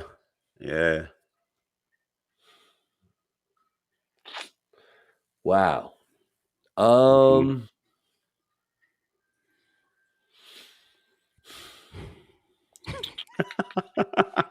Because like I'm trying to think, like, do I pay homage here? You know what I'm saying? I think you gotta be real. Do you talk about the Juice Crew? Can you have this conversation without talking about the Juice Crew? Yes, you can, because I'm asking for the greatest collection of talent ever. That's what I'm asking. Ever. Not paying homage, not the pioneers, which is the pioneers and the founders. Not asking about the pioneers. Talk about the greatest collection of talent ever. And your opinion. Yeah. I'm going to separate this because my opinion is going to be different from like what the reality is. Tell me what you think it is. Because I think that if when you look at it and you just say, okay, so most talent, you got to equate that somehow to success, Sure, right? okay. And then that success gets turned into, well, what's success? It's impact, it's sales, it's notoriety, it's popularity, right? Is there anything that got put together bigger than fucking Wayne, Nicki, and Drake? I'm glad you said that because I was gonna say I'm gonna separate. I was gonna say Cash Money as a whole, but in reality, Cash Money had two lives because there's Cash Money and then there's Young Money, and they are very much separate, even though the lineage is the same. Right. You know what I'm saying? Right. So, yeah, it's. I don't think, but it's not right sales wise. There's not going to be one bigger. There's not. Between Wayne, Nicki, and Drake, there's not going to be any other faction that's going to be able to put together that amount of sales. Okay, all right, hold up. I'm gonna flip it on his head. But how are you doing that? Because if you're gonna say that it's the Young Money era of Cash Money, then you can't bring in none of the pre-Young Money shit from Wayne, because that's what really puts it over the top. It's the Wayne catalog that you're saying makes it over the top. But the Wayne catalog, that's Cash Money. That's before Young Money. All the way to 5. Or just 2? Young Carter 4 is the first Young Money. That's Young Money. Carter 4. So Carter 1 and 2 are like the classics. 1, 2 are the classics. Mm-hmm. Yeah, and 3 is good too. Carter 3 is good, but 1 and 2 Carter are the 5 classics. was not good. It was not good. No, it was not good. So you get I Am Not a Human Being. You get Carter 4, Carter 5. Mm-hmm. And you get like a couple of dope mixtapes, like No Ceilings. And a lot of features. And a lot of features. You do get some dope features. You know what I'm saying? Went big. Sure. But if you put original Wayne with original Cash Money, them niggas ran hip hop for like 4 years too. And don't forget how big Juvie was. Juvenile was that dude from the 99 to like 2002, 2003. He was huge. Well, I mean, if you don't mention Bad Boy here, then you are living under a rock somewhere. I agree, except for that as a collective, they never did the Voltron thing, because you didn't really have Mace when you had Biggie. You had Biggie and Craig Mack, right? And then they went away, and then you had Puffy trying to be artist, and you had Mace. You know what I mean? It was these snippets in time. They never all coalesced at the same time. That's what I mean. And then when Mason then stopped, then you had the Locks era, who had Mark Curry and G Dep in them. So like they're broken up, they're fragmented because they were never together at the same time. See what I mean? That's more like a lineage. I'm talking about same time, same place, same camp. When you just say the names though, without thinking about timelines, and you sit there and go, Biggie, Mace, Diddy, Lil Kim, the Locks. If you say it like that, that's powerful. But hold up, watch this though.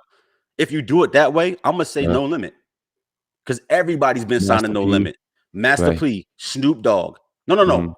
Big artists. Lil Bow Wow. No, big artists have been signing No Limit. Yeah, Mystical. No, I hear you. Yeah, it gets crazy. It gets crazy. Yeah. You talking Cash Money? Ashanti was signed there. Like there are other artists who have been in these labels at different times. You may not equate them with those labels, but they have. People move around. No Limit had some of everybody at the turn of the century. It was signing all kind of weird niggas. You know that these untimely deaths of some of these artists are crazy, right? Because like Biggie was about to do the commission, you know what I'm saying? And Jay-Z was a freaking feather away, bro, with ink on it, signing Big L. Mm-hmm. You know what I'm saying? And the development path for Big L under Jay-Z's guidance, the shoulda, coulda, wouldas, bro, that it's crazy. It's almost sad to think about. Would Murder Inc. have been the greatest group of all time if that actually happened the way it was supposed to? Now, when I said, I mean Jay-Z, DMX, Ja Rule. Would that not have been fucking bananas? as an actual group because they were trying to make a group. Yeah. Yeah. I feel like I have to say I wish that the firm didn't flop. Sure. You know, because Dre, Nas, AZ, Cormega, Foxy Brown, and who was the other one? I'm forgetting somebody. Nature? Nature, yeah. The replacement. Yeah, the replacement. He was the replacement for Cormega. Mm-hmm. And then Dre wasn't part of that final thing. Exactly. Yeah, that had potential too, but just never. So you can only talk about the ones that actually executed. Yeah. You know what I mean? Yeah. I'm telling you, bro, I think could have been. I think Murder Inc. would have killed everybody. Because X was coming to his own, Jay was coming to his own, Ja was coming to his own. The runs that they had at the same time, if they would have been a unit, would have just killed everybody. Are we bugging not mentioning Exhibit, Snoop, Dr. Dre, Eminem? That's not a collective. They were on the same label doing things. Hold on. Are you gonna say like an Interscope? What label are you talking about? To Dre's joint. What are you talking about? Dre at one time. Go ahead. Right? Dre had M, Snoop, and Exhibit all on his label with him and Dre together. Isn't that a faction? On Aftermath? Yeah. Is that not a faction? No. So they don't get counted as a crew? I don't think they even did songs together. That collectively There's definitely no, collectively they've done songs together. They didn't put out like an album all together, but they definitely did features. Yeah, but like I don't think they move like a collective. Like I would call D12 a collective. I would call G Unit a collective. Yeah, no, I hear what you're saying. Boot Camp Click, Wu-Tang. I get it. Right. Just niggas on the same label. I mean, there's only 3 labels in the whole planet then. So like I guess little TJ and Lil Baby is in the same clique as Adele and them. Right. But I mean, Snoop, Dre, and Eminem on Aftermath together, that was pretty powerful. There's a lot of talent in that room. Not really. You don't think there's a lot of firepower in that room with M, Snoop, and Dre? Individually, we revere them. As a rap collective, no, who gives a fuck? That's what we're talking about here. Yeah. It's just the Eminem show.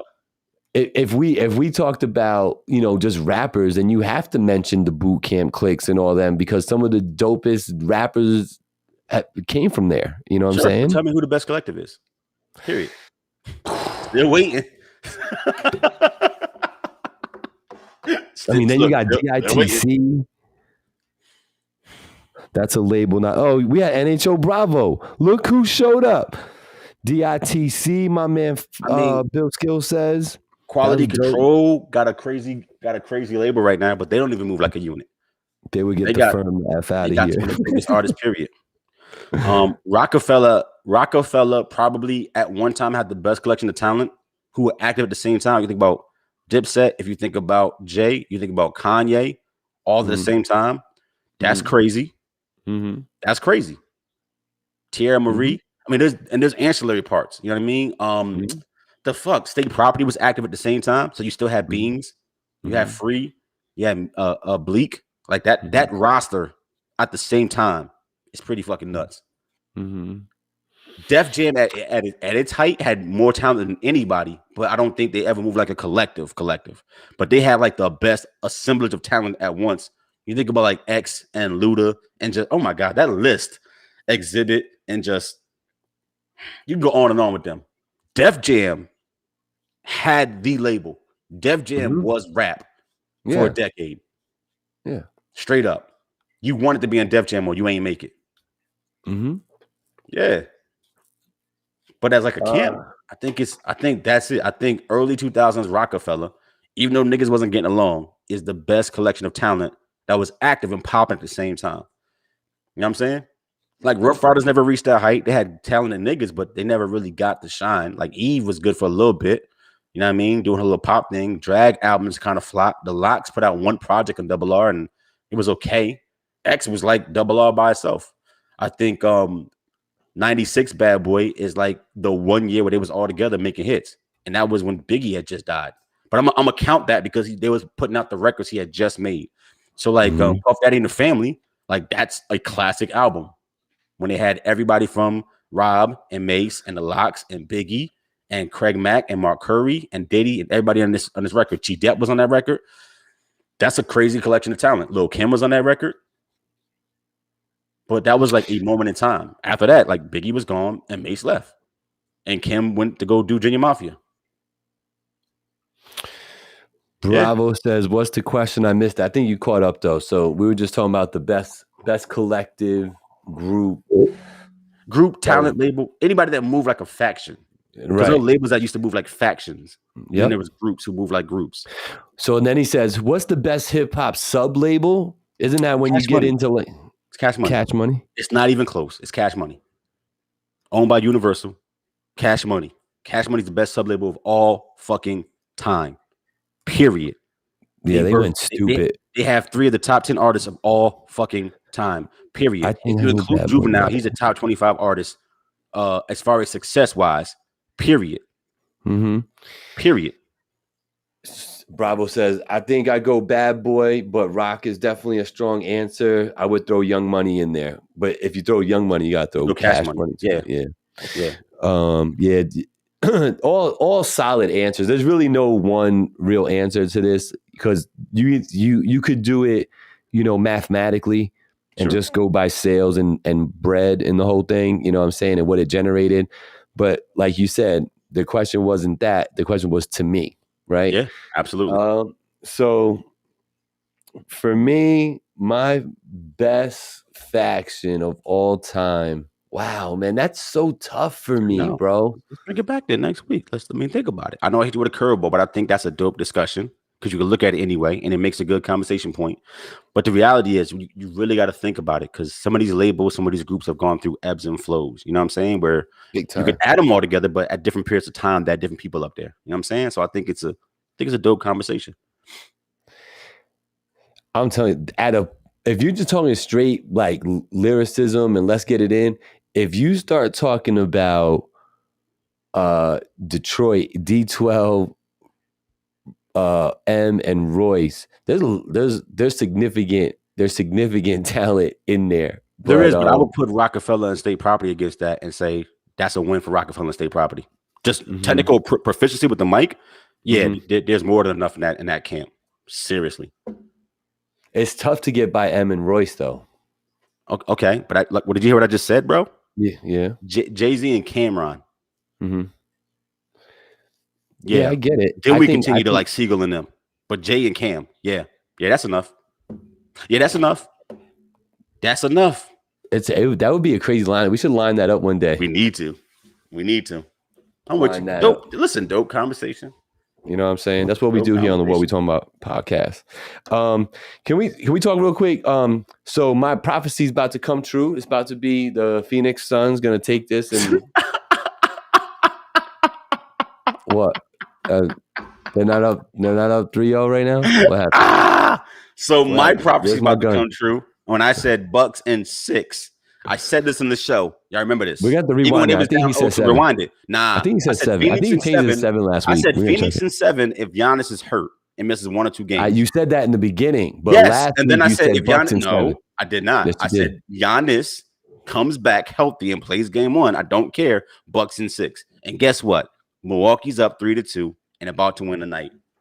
That's all she wrote. Like I said it is. The point guard ain't got enough. CP3 ain't getting a ring ever. It's tough for him. Dipset about to stomp the Lox, by the way. He definitely is. And we were talking about that, Bravo. They about to stomp.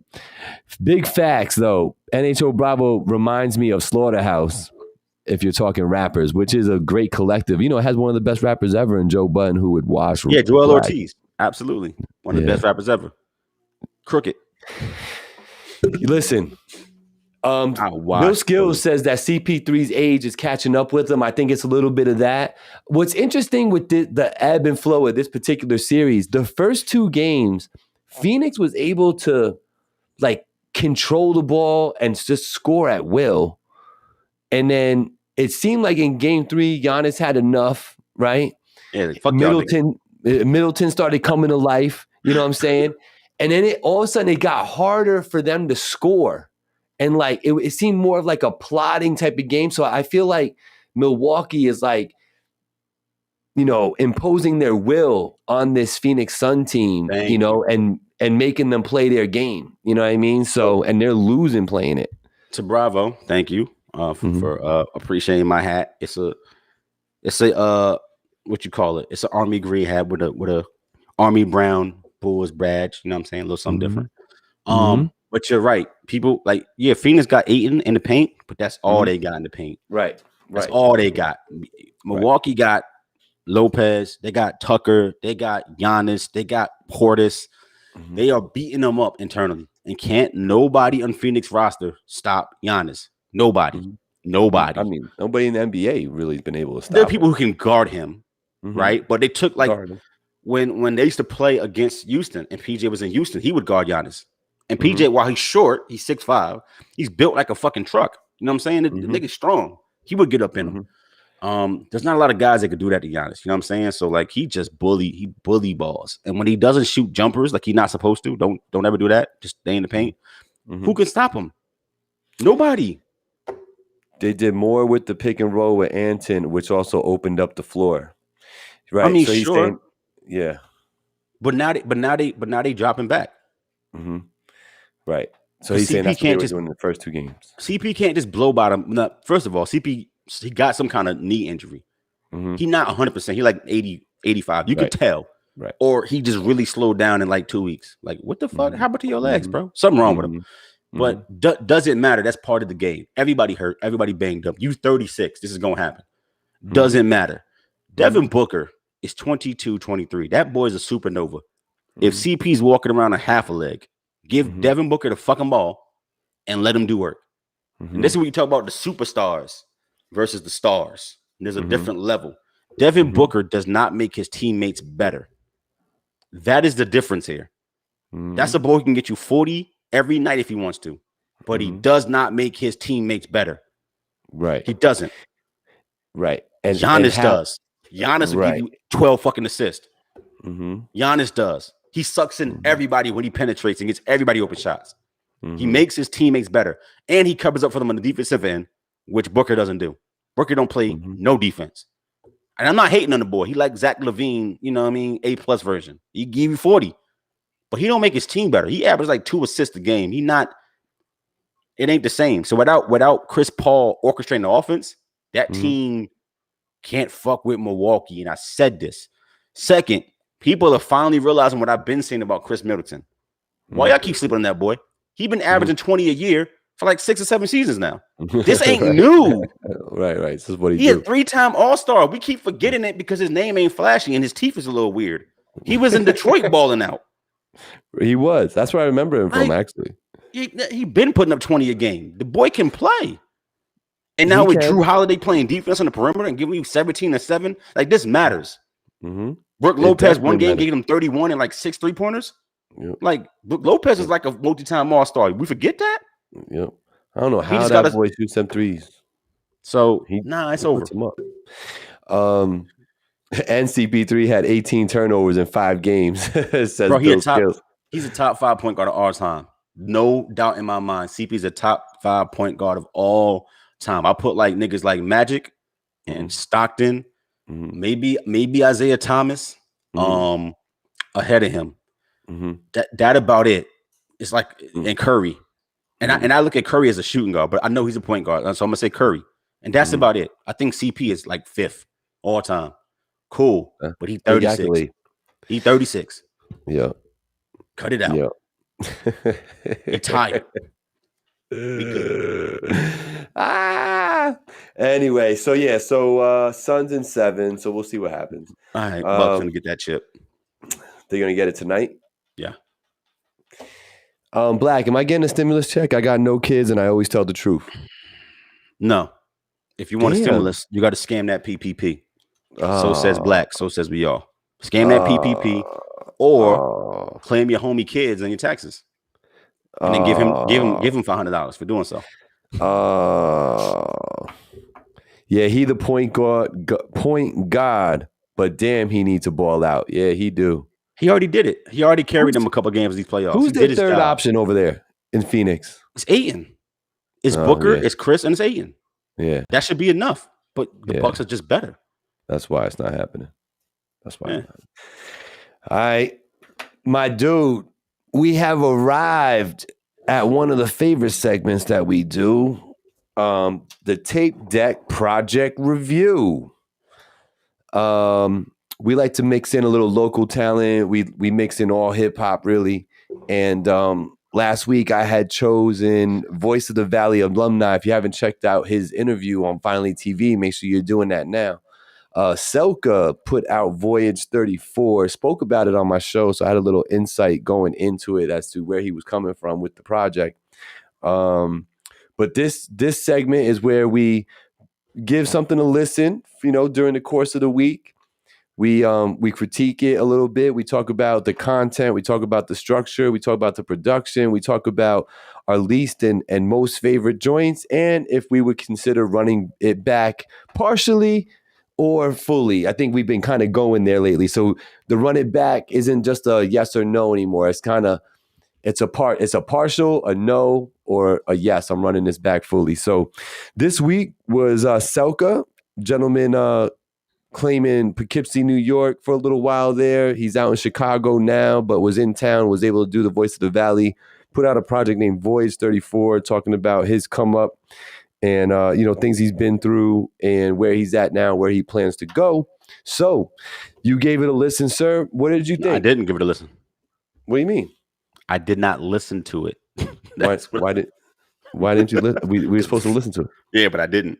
Why not? Because I didn't. You're fucking up the segment. I'm sorry. I didn't. Selka you can talk about it. Selka put out a dope body of work. This is just weird. It's not. I didn't listen to it. Shit happens, bro. He's such a weird dude. You guys have no idea what it's like to work with this dude. Listen. Oh my God. Go ahead. Stop that. CP3 is top 5 place of all time. What? Listen. Selka, a very, very talented rapper.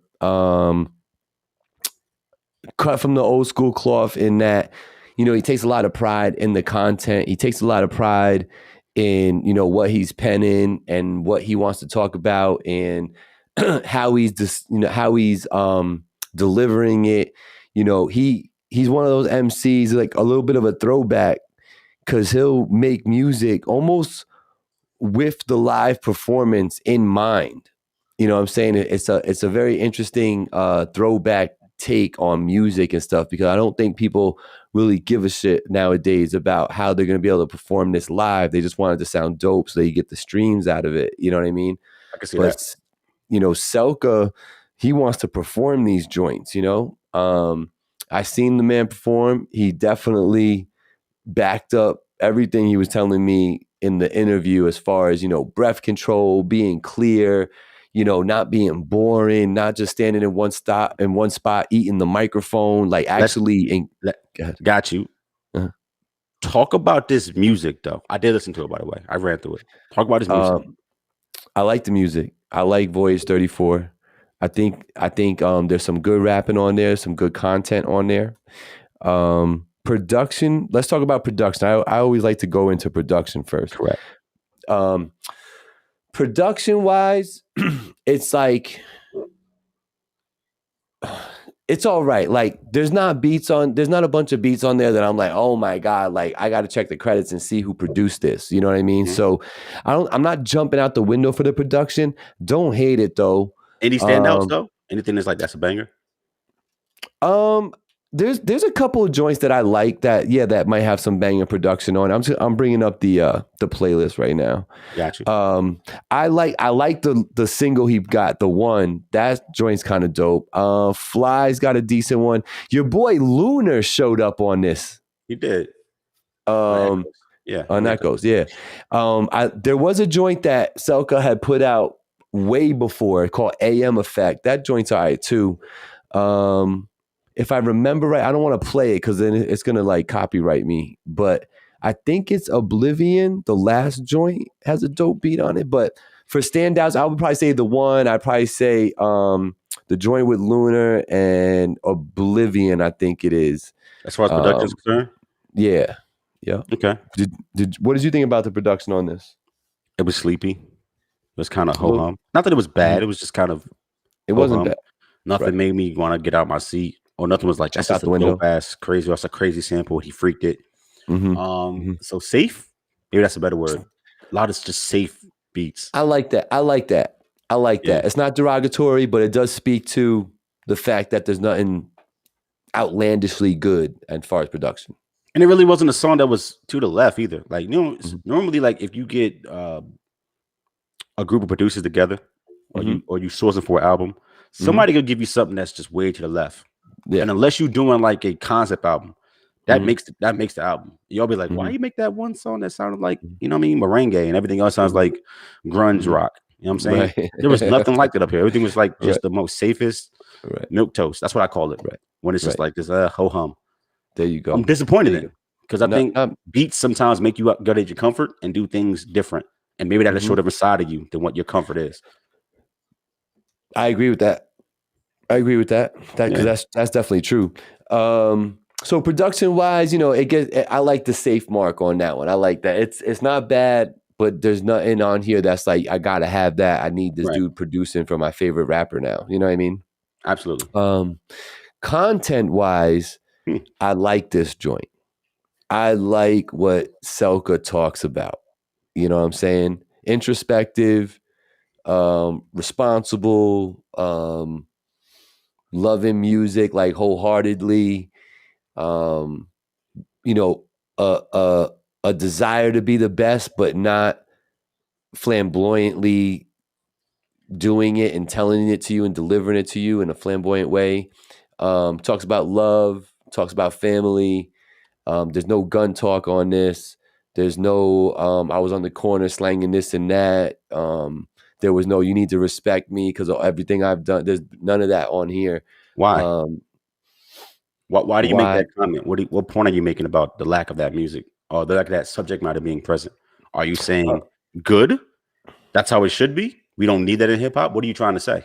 I think we have enough of that, and I don't have it on here. And I was happy to not hear any of that on this. I think I could. Is that his truth? His truths are what he's saying on this album. You know what I'm saying? So I like that. It's like it's a little. The content is definitely refreshing on this album because I'm not hearing. You know, I can listen to the album, and if you know, you can learn who this dude is beyond just he thinks that it's cool to bang a bunch of chicks and you know ride around in this car, and he got a man that's got $1 million stack doing cash phones and shit. You know what I'm saying? Like I appreciated that about this. So content wise, he definitely has something to say, and I feel like delivered some quality work in that part of it, like his lyricism, the way he chooses to speak and pen his stuff. He tries to be witty with it, but he's definitely trying to stay on topic. He doesn't really jump around too much. You know what I mean? When he's on something, he's on it, and then he moves on when he's done with it. You know what I mean? So content wise, I appreciated him. How did you feel?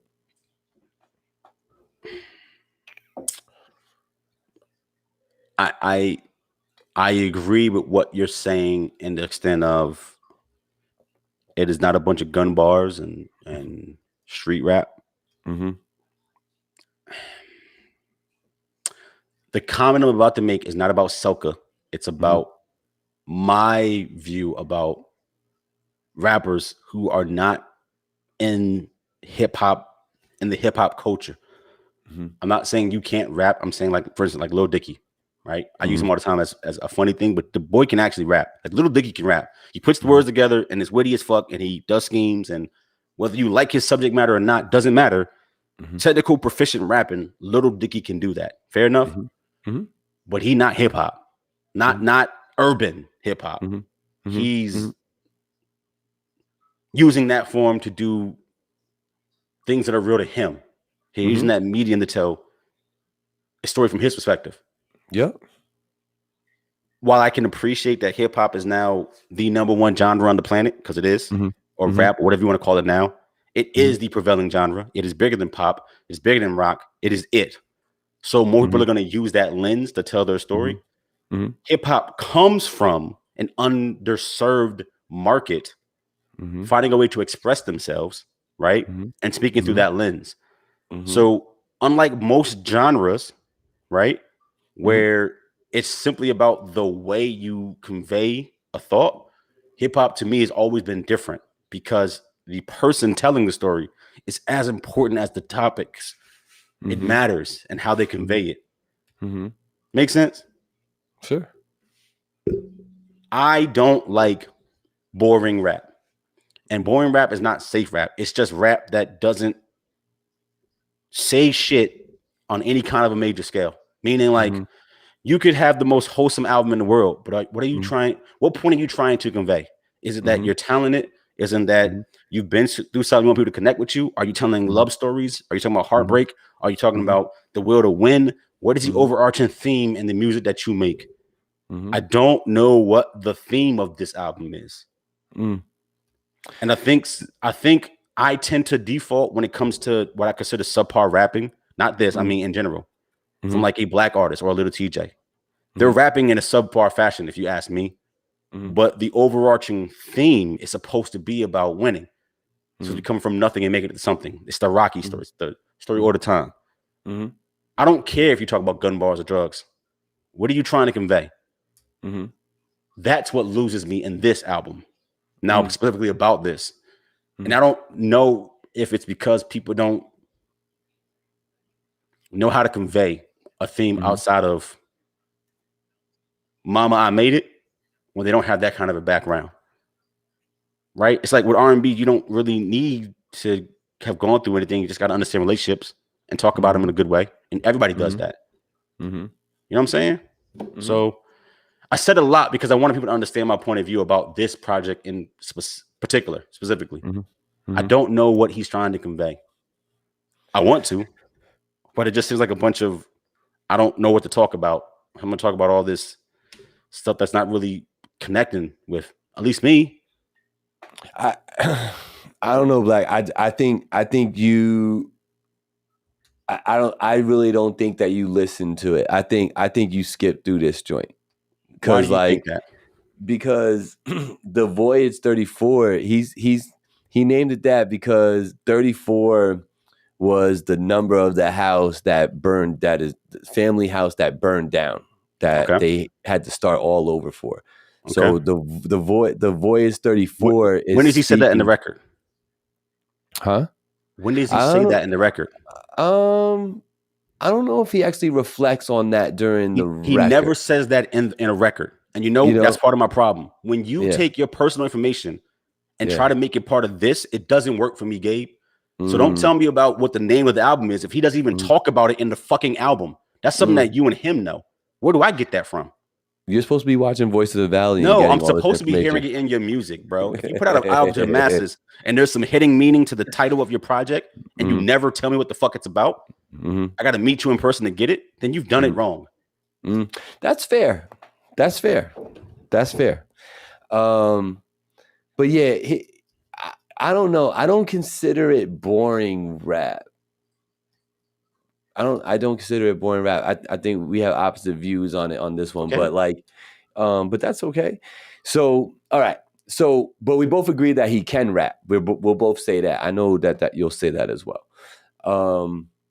So content, so structure, I can almost foresee where you would go with it. Did you think it was all over the place? I don't even know how to even answer that. I don't know. Because maybe that was the point.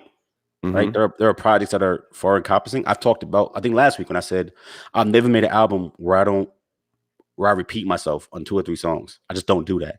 Every song is different. Right. And that's on purpose. Conceptually, you mean? Yeah. So I don't know if that was the point here. Right. When I listen to what I consider, this is just me, non-urban hip hop. There's a lot of it now. There's a lot of these little kids who are just sing songy rapping and their perspective is completely different. That's where you get all this auto-tune rap from, and people who are like 17 and don't know shit about the world. Their perspective is different. But that's okay. So I listen to the music in a different way, a different set of expectations, a different lens. That's how I can appreciate it. So it's not that I don't have the ability to understand shit that's not from the street or the hood. That's not the I problem would here. hope not, right? I need to understand who is it for. Remember what we talked about, me and you personally. Who Mhm. does Eminem make music for? And I said he Mhm. makes it for white people who like rap. And you took Mhm. umbrage with that. And I'm like, no, but I'm not wrong. That doesn't mean it's not good. It doesn't mean I can't listen to it. But he Mhm. makes it for white people who are Mhm. like him, who like rap. And that's Mhm. okay. Mhm. Like when I say it, people think that it's a bad thing, but it's not. That's his Mhm. perspective. I can't expect him to come from it from my perspective. Mhm. I am Eminem. I'm Marshall Mathers from the 8 Mile, from a trailer park, and this is my story. And I'm good at rap, and this is how I choose to tell my story. And he makes it Mhm. for people who can identify with that, and I can appreciate the talent and the production and the way with words and all the skill behind what he's doing. He still didn't make it for me. He Mhm. made it for him and the people who Mhm. can identify with his music. Period. And I can appreciate it. That's what I'm saying. I don't make music for middle class white kids. I don't. That doesn't mean they can't appreciate it or like it or see the talent in it. So when you ask me about structure, I don't understand. I don't know what the structure is supposed to be because I didn't even know what the album title was supposed to be because he never mentions it in his music. I felt like and just a side note, I want y'all to know I completely disagree with his take on who Eminem's making music for That's fine. Yeah, 100%. he And does. we could well, we could talk about that on the show one day. But I do feel structurally um I felt like it was just thrown together. Like he was just trying to I don't think he put a lot of thought into the structure of it. And if he did, then he would have to explain that to me. You know what I mean? But I'll tell you, just like I say every other time, if you got to explain to me why it's dope, it's not dope. You know what I'm saying? So I say that all the time. So structure wise, I just think it's just kind of thrown together. So I didn't see any real like rhyme or reason with all that stuff.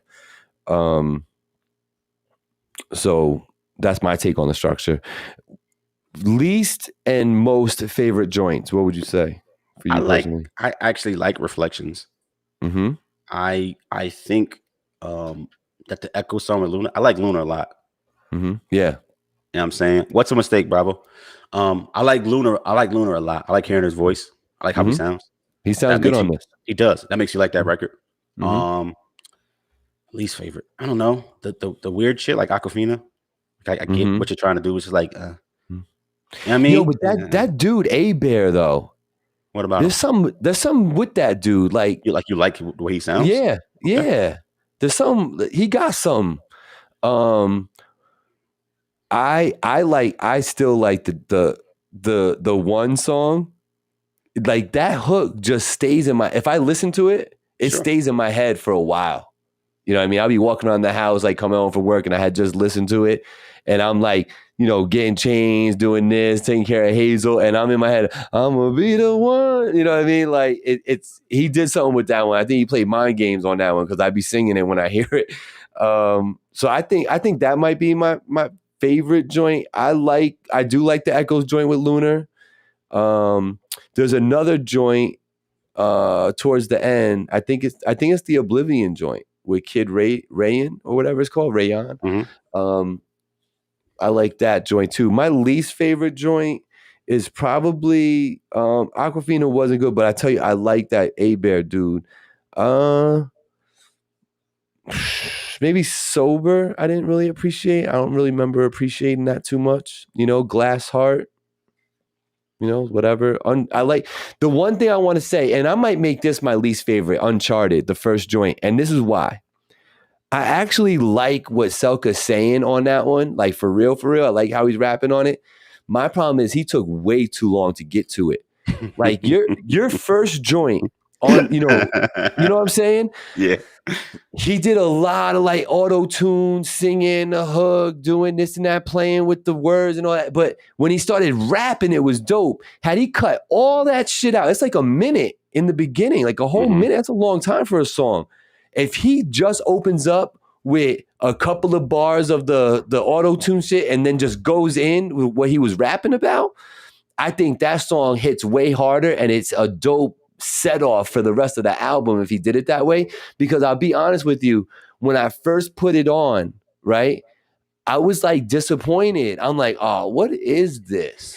You know what I'm saying? Like, come on, son. You know what I mean? But then when the beat drops and he starts rapping, I'm like, oh, okay, yeah, okay. You know what I mean? So Uncharted, I'm gonna name that as my least favorite because I don't like how he put that song together. You know what So I mean? I get it. It's a play on you got the boat iconography, weathering the storm, making it through the storm. Do you I want to talk about Bravo's comment too, but do you think that this album, which is supposed to have a meaning, which is Voyage 34, conveys any of that meaning? Is there a through line here? Are there songs? Are there callbacks? Anything that makes this make sense? Does this seem like a journey? Or nah, it's just some songs. No, I think it's just some songs, and that's what I meant by the structure of it all. Right. It just seems kind of thrown together. You know, like he has interludes on there, and the interludes don't tie anything like really together. Right. You like I feel like your interlude should like go listen. I'm telling you, go listen to Ghostface 12 Seasons.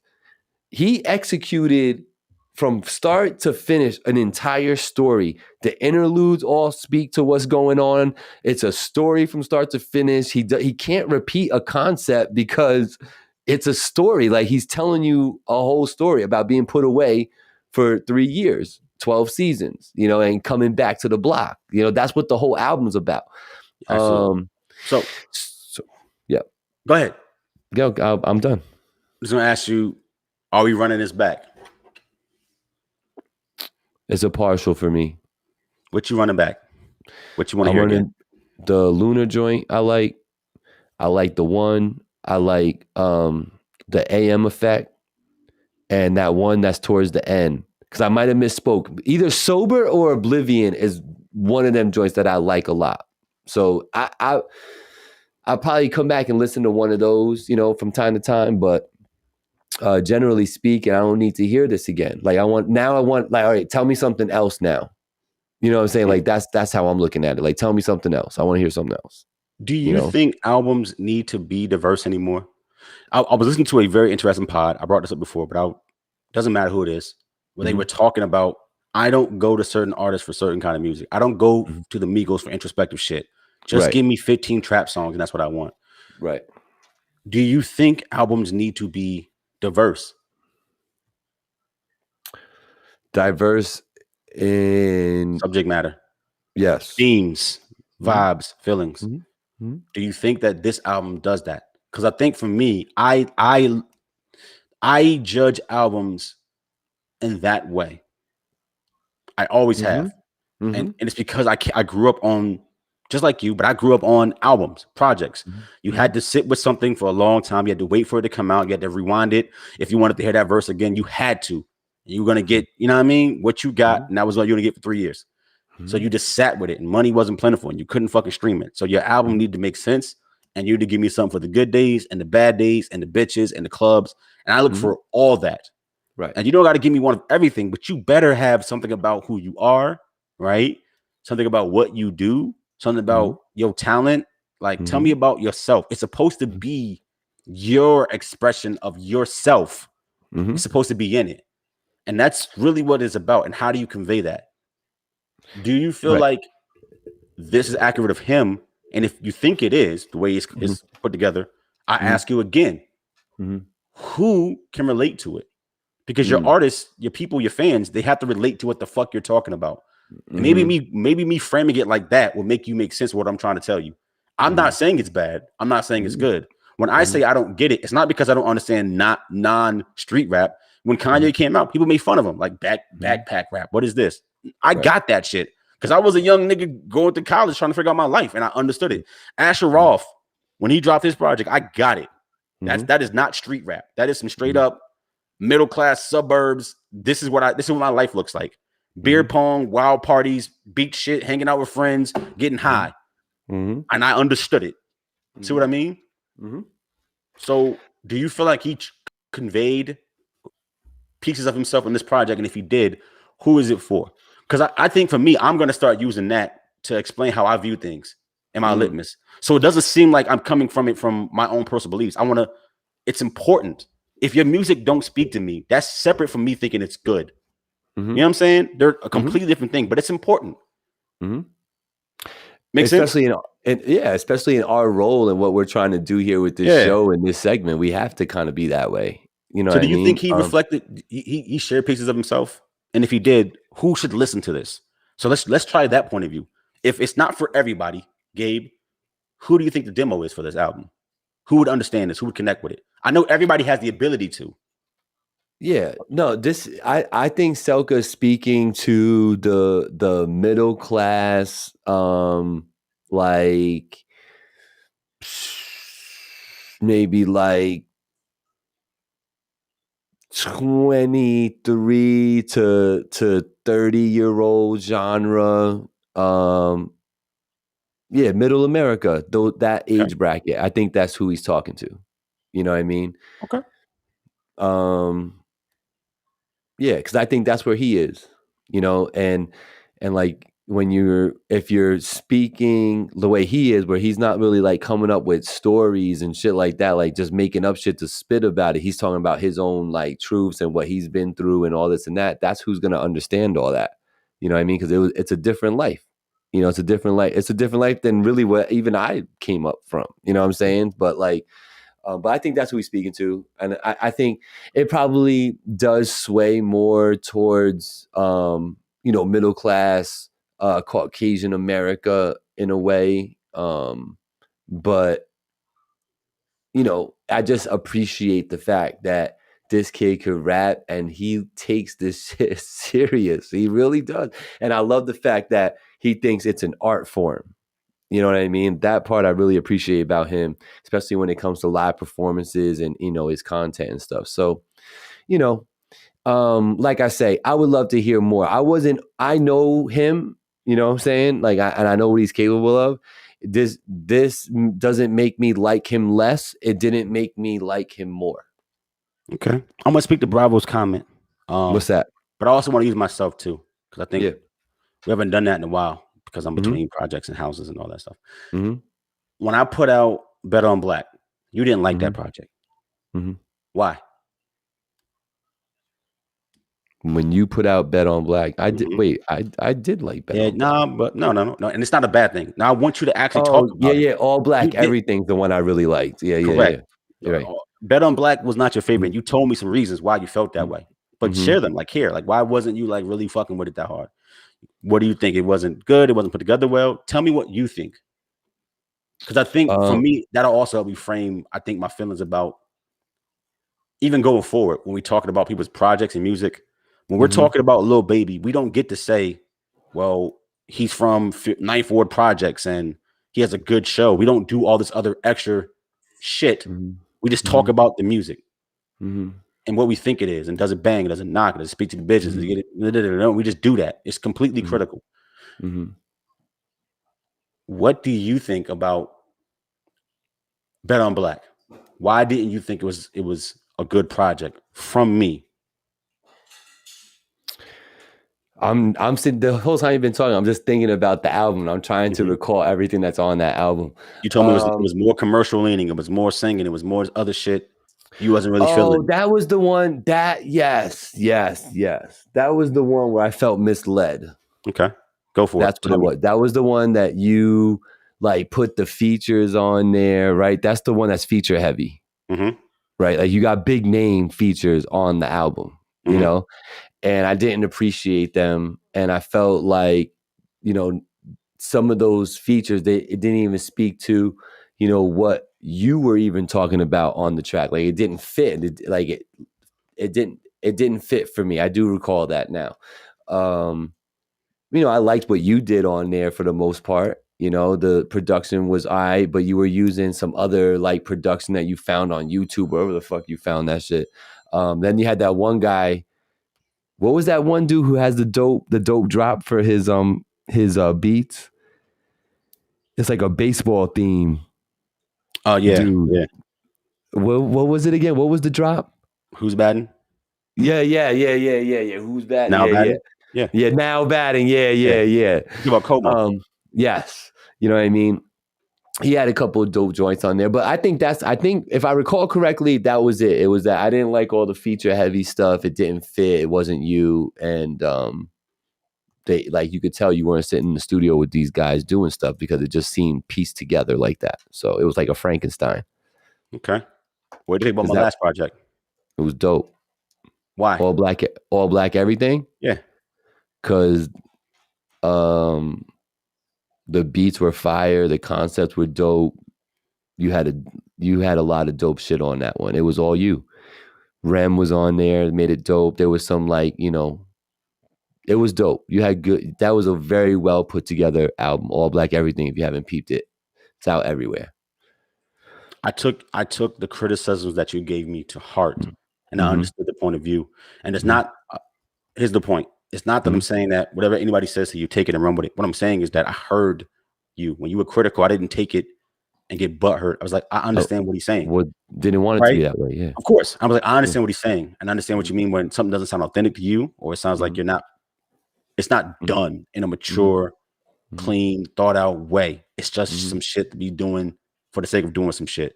And I Mhm. appreciated that from you. And it made me revisit some concerts I had for Mhm. All Back Everything and Mhm. actually come differently. You Mhm. know what I'm saying? I stayed away from that other shit that wasn't really me and just focused on what I do best. And you did it well. I'm serious. If y'all haven't peeped All Black Everything, it's actually a really good album, man. Like you definitely find a few joints on there that you'll rock and run back to.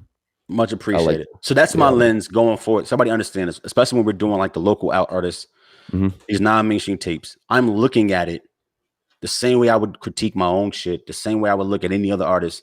Mainstream, independent, it doesn't matter. You may not have the resources to get crazy production or get crazy features. That doesn't matter. Are you Mhm. putting together a body of work? If you release an album, it Mhm. needs to have some thought. It needs to Mhm. have some, to me, range, Mhm. diversity. It can't be the same beat 12 times, right? Mhm. You got to Mhm. say something. And whether Mhm. you're talking to me, right, Mhm. or middle class America, right, or the burbs, it doesn't matter. Did you execute in what you were trying to do? That is Mhm. important to me. Mhm. And that's why I brought up the comparison between my last two projects, where you felt like my second one I didn't execute. My last Mhm. one I did. I pivoted. I came differently and executed. That's Mhm. the lens that I use to judge everything. Before we Mhm. get out of here, Bravo said, not putting thought into your album structure is going to just throw something out there. Wouldn't you do singles rather than release it as a body of work? Which is kind of what I'm speaking about here. Mhm. Um, I feel like a lot of people just struggle with this period. People do not know how to put albums together. Even when there's Correct. 7, 8-track albums, it's like, what the fuck? Why do you have Mhm. 6 filler songs? Mhm. You have Mhm. you made the one song that, you know what I mean, with the one catchy beat, and everything else is just like, I Mhm. gotta put something together to put it out there, and it's not Right. good. Right. You have 6 songs and 5 of them about bitches, and you're a rapper. Right. See what I mean? Like, what? I don't Correct. get it. So Correct. yeah, So my final take on Voyage 34 is I think Selka is a good rapper. I think the boy's got some talent. I would have liked to see a little bit better execution on Voyage 34 as far as structure, as far as production. I would have liked to see a little bit more there. And to Blackout's point, it does resonate with me what he said, because I knew the perspective on the album because I did the interview with him. It's interesting that you needed that input to even understand what the title meant. You know what I mean? So that is duly noted, good sir. So you can be vague when you are known. Like J. Cole's The Off Season, Flaming mhm, Basketball Court makes mhm, complete sense because we understand his backstory because we've listened to right, his music for a decade right, and his love of right, the game and what he means by that. right, right. Iconography, Agreed. somebody you never heard of before, makes no sense. Agreed. I feel like as an underground artist, you should have to put extra thought into it. Yeah. I mean, You got to sell not just yourself. underground. Yeah. Yeah. Yeah. Yeah. And talk about it. You know what I'm saying? Like music is the one spot where you could talk about it. You have to be about it, right? Let's talk about it. This is your chance. You want to just talk? You don't want to do nothing else? Just tell me the story. You know what I'm saying? And I'll listen. I'll listen to a dope story put together. You know what I mean? I think next week, Black, we could talk about the top 20 money getters. I think that's a dope conversation to have next week. I do Do you too. agree? I Okay. brought it up. All right. Yeah. So we'll do that. We were going to mention Meg Thee Stallion on Sports Illustrated, but I ain't got time to talk about her big ass on there. That's cool. Shout out to Meg Thee Stallion. I Ain't too know. many people of color on the cover of that magazine. No. And she a whole rapper and not an athlete. Yeah. That's what's up. Yep. Yeah. No, that part is dope. That part is dope. I got nothing else. I want to just thank everybody for tuning in, man. They hung in all night with us. We did a 2+ hour show tonight. We had some stuff to get into. I'm excited for this game. I think it should be happening in the next few minutes. So, you're going to see the Phoenix Suns tie this series up, and you're going to be surprised when they take Game 7. But, I'll let you just see it like it unfolds. You know what I mean? It's tough knowing the future. It's tough. Definitely about to be Milwaukee, hosting that banner up. I'm sorry, letting the streamers fall. The banner come next season, but letting the streamers fall. Giannis getting that Finals MVP is going to be fire. That block is going down as one of the greatest of all time. Yeah. Right up there with the LeBron block. Did you see it? Oh my God! Shout out to the Bucks. Wait, you told me that even if the Bucks won, you weren't going to be a Bucks fan. You seem like you're standing over here a little bit. I'm not. I got to pick a side, and I'm picking Milwaukee over Phoenix. Front runner. I may have put a couple dollars on it, but it is what it is. There you go. There you go. Next week, Pop Smoke, Faith. Let's get into it. You got it, good sir. That's what we will do. Pop Smoke, Faith. If y'all heard it, listen to it again because we're going to talk about it just like we talked about Selka just now. So, who took Selka, us by home the way, last I haven't said it. Selka, you can rap. Yeah. That was lost because we were talking about the project, but you can rap. You put words together very nicely. Yeah. Yes. Absolutely. Think about who you making music for, and if it's for yourself, then convey that. I think, and like I said, think about what I said when I say iconography without explanation doesn't make sense to anybody but you.